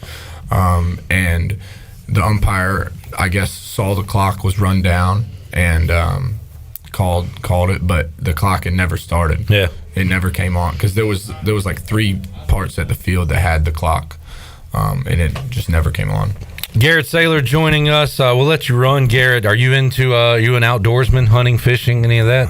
No, not. Bryce, you're going to have to teach myself first, and then these guys as well, how to get out there. More the merrier. Do some things, catch some fish. Now what do we got, Chandler? So we just had Johnny Robinson come in. That's the official Saturday stat. 22 and 23 on That was who just came in? Yeah. He's got it written down. All right. Johnny Robinson just came in. Show this to Cliff and AK and say, these are my Saturday numbers. Garrett Saylor. This is from when?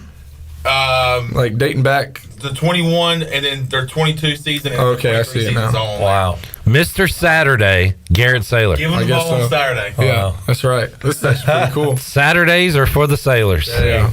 Man. That's pretty cool. I don't know what you do with that. Maybe frame it, autograph it. I'll definitely look at it. I'll keep it. Yeah, keep it under your pillow. I don't know. Garrett, awesome job, man. I'm so glad you got to, and it wasn't your last performance. We're going to see more, but to have your final conference tournament game go that way, that's pretty awesome. Mm-hmm. Yeah, it was a cool experience. I hate that we couldn't win it, but we gave it a good shot, and we're looking forward this weekend. Awesome stuff. Good luck, man, and we'll talk to you again down the road. Appreciate it. All right, Garrett Saylor, we got to go Pirate Radio Outdoors with Bryce. We need to make somebody a winner too, Shirley. And I know we're off a break or two. It's been a long Booty, show booty, today. booty, booty, booty everywhere. Booty, booty, booty, booty, booty everywhere. I'm about ready to go home and go to bed. I bet you are. Before I came here, I took a nap. I need to take a sailor nap. All right, 317-1250. Shirley, what are we giving away? How about a pair of tickets to a Down East Wood Ducks baseball game? All right, go see some Woodies baseball on us. What number, caller? 12. Caller 12, 317-1250. We'll wrap it up with Bryce Williams after this.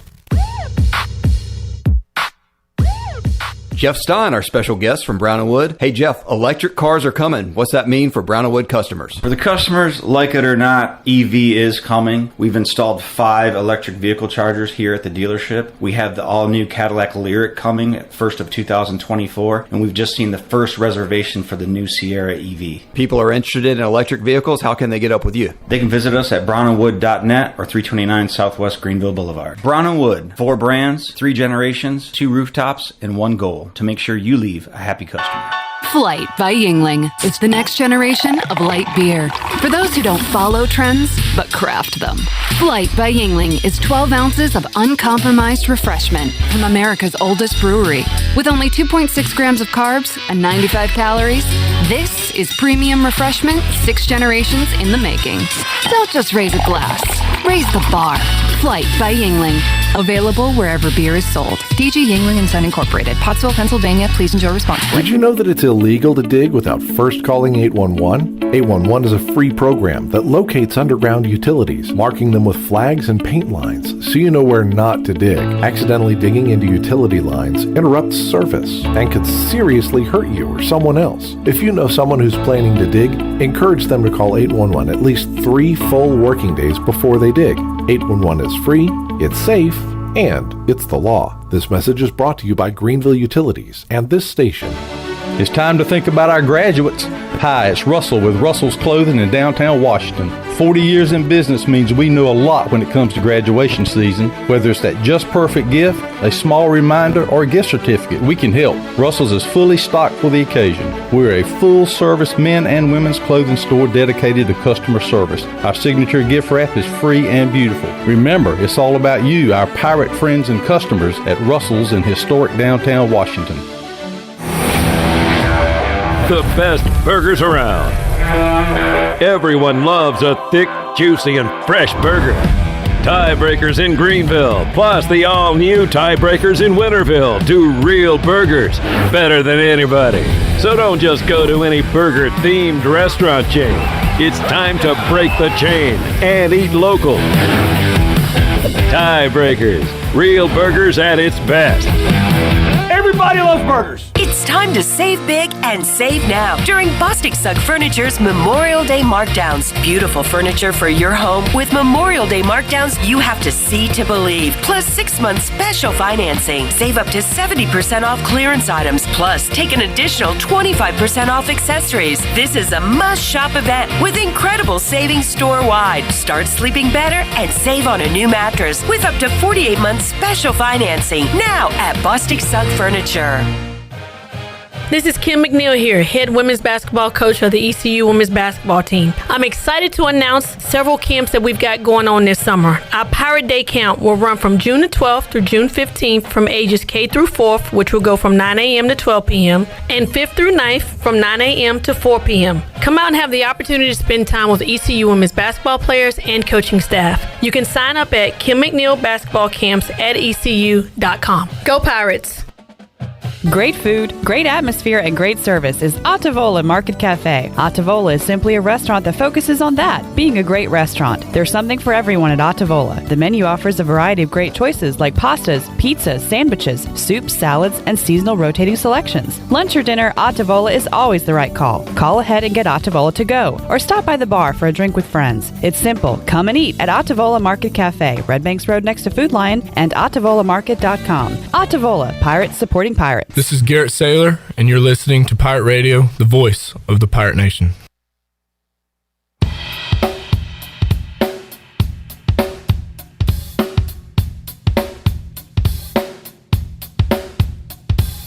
You're listening to Hour 3 of Pirate Radio Live. This hour of PRL is brought to you by Bud Light, reminding pirate fans to stay in the game and drink responsibly. Bud Light, the official beer of the ECU Pirates, and proudly distributed by Carolina Eagle Distributing since 1989. Now, back to the show. Welcome back. Quality Equipment is your full-service John Deere dealer with 28 locations to serve you. And they're open in Winterville next to Sam's Club, or you can go online at qualityequip.com to find the location near you. And congratulations to Kenny Jenkins of Winterville. Got a pair of tickets to a Down East Wood Ducks baseball game. Get your single game tickets and check out all the fun promotions planned this season right now at woodducksbaseball.com. Now let's head back in to PRL. Here's Clip. Thank you to Garrett Saylor, Carter Spivey, and Josh Groves for joining us on the Delcor Players Lounge. Starting to get a little hot out there, a little more heat, so get your AC running right with the service professionals at Delcor, 321-8868, or you can go online, delcorinc.com. That's delcorinc.com. The service professionals will take care of you. And Bryce, great guys, easy to talk to, easy to root for, and glad you were a part of that today. That was fun. Yeah, most definitely. I enjoyed it. I'm not obviously around baseball, rarely at all, but it was cool to get around those guys and hear a little baseball lingo. Gassed was the term that they seem to use a few times, referring to pitching and stuff. But they were great guys, and I was glad to sit down with them. All right, next time we're going to have them ask you football questions. We're going to turn the tables. There we go. But right now, we're going to find out what you've been up to on the water as we go Pirate Radio Outdoors to wrap up today's edition of Pirate Radio Live. So, Bryce, got any fishing updates for us? Well, we have been dealing with a lot of water stuff. We're spent pretty much all last week getting the boats ready for an expected sunny boating Memorial Day weekend. So we did a lot of service, getting things right, cleaning, maintenance on the boats, and finally with some weather break, I was able to get on the water yesterday with Jake, and we were cobia fishing. Didn't have any problem. I haven't thrown the 10-foot cast net in about a year, so I was like, man, I gotta start practicing. I practiced a little bit, and sure enough, the opportunity came and pancaked her right over a daggum school of Menhaden and floated the net pretty much. So bait was secured, so we went out looking for some cobia, and we're dead baiting, and we hooked up on one, and unfortunately somehow after about a minute and a half, 2 minutes of that fish running and pulling drag, just all of a sudden went loose, and somehow a 9/0 circle hook did not hook him. So unfortunately got skunked as far as the catching goes, but it was nice to be out there, and especially to have the sun and everything. So, well, a question, Bryce: does the milder, the cooler spring that we've had and late May, does it affect fishing at all? Will it get better or worse when it heats up? As far as water temperatures and stuff, definitely fish come through and do their thing. Depending on water temperatures for sure. So it can play a role in maybe how active the fish are. Most definitely. Eric says, Bryce, in your opinion, have the modern advancements in defensive ammo leveled the playing field for 9mm versus 40 and 45? I would say, with all the upgrades they've done with ammo over the past few years, I would most definitely say so. And either way, you get shot by, I don't want to get shot by anything, whether it was a 22, but yeah, I would say it's pretty much, I would think, even the playing field, maybe not so much oomph behind it with a 9 as you would with a 40, but yeah. Bryce Williams joining us, co-host today on the show, asking some great questions to the baseball guys. It'll be ECU and Oklahoma Friday 7 o'clock on ESPN2. Bryce, Friday 7 o'clock. You know what we should do? What are you doing Friday? I don't really. Will Anna let you hang out with us? They might. They might. We're going to be here. They might. She might. We're going to be here. If you want to hang out with us, eat some tiebreakers, and watch a ball game. What time's the game? 7 o'clock. That doesn't sound like a bad idea. Just run it by Anna. Run it by yourself. Then run it by Anna. Yeah. And see run it by your dogs. Okay. I haven't sat down and watched an ECU baseball, like a full ECU baseball game. So this is the time. This is the time. The first one, right? Friday. That'll be the first game of the tournament. That might have to be something I do there. All right, I'm gonna text you. Can you? Their cold snacks. Is that able to be? BYO cold snacks. Yeah. But if you come, I might have some for you. If that's what will push you over the edge, then you'll have some waiting for you. I'll drink some with you, Bryce. All right. Shirley Rhodes, Chandler Honeycutt. See y'all Wednesday, 3 o'clock. All new edition of Pirate Radio Live. Jeff Charles, take us home. Have a great night, Eastern Carolina.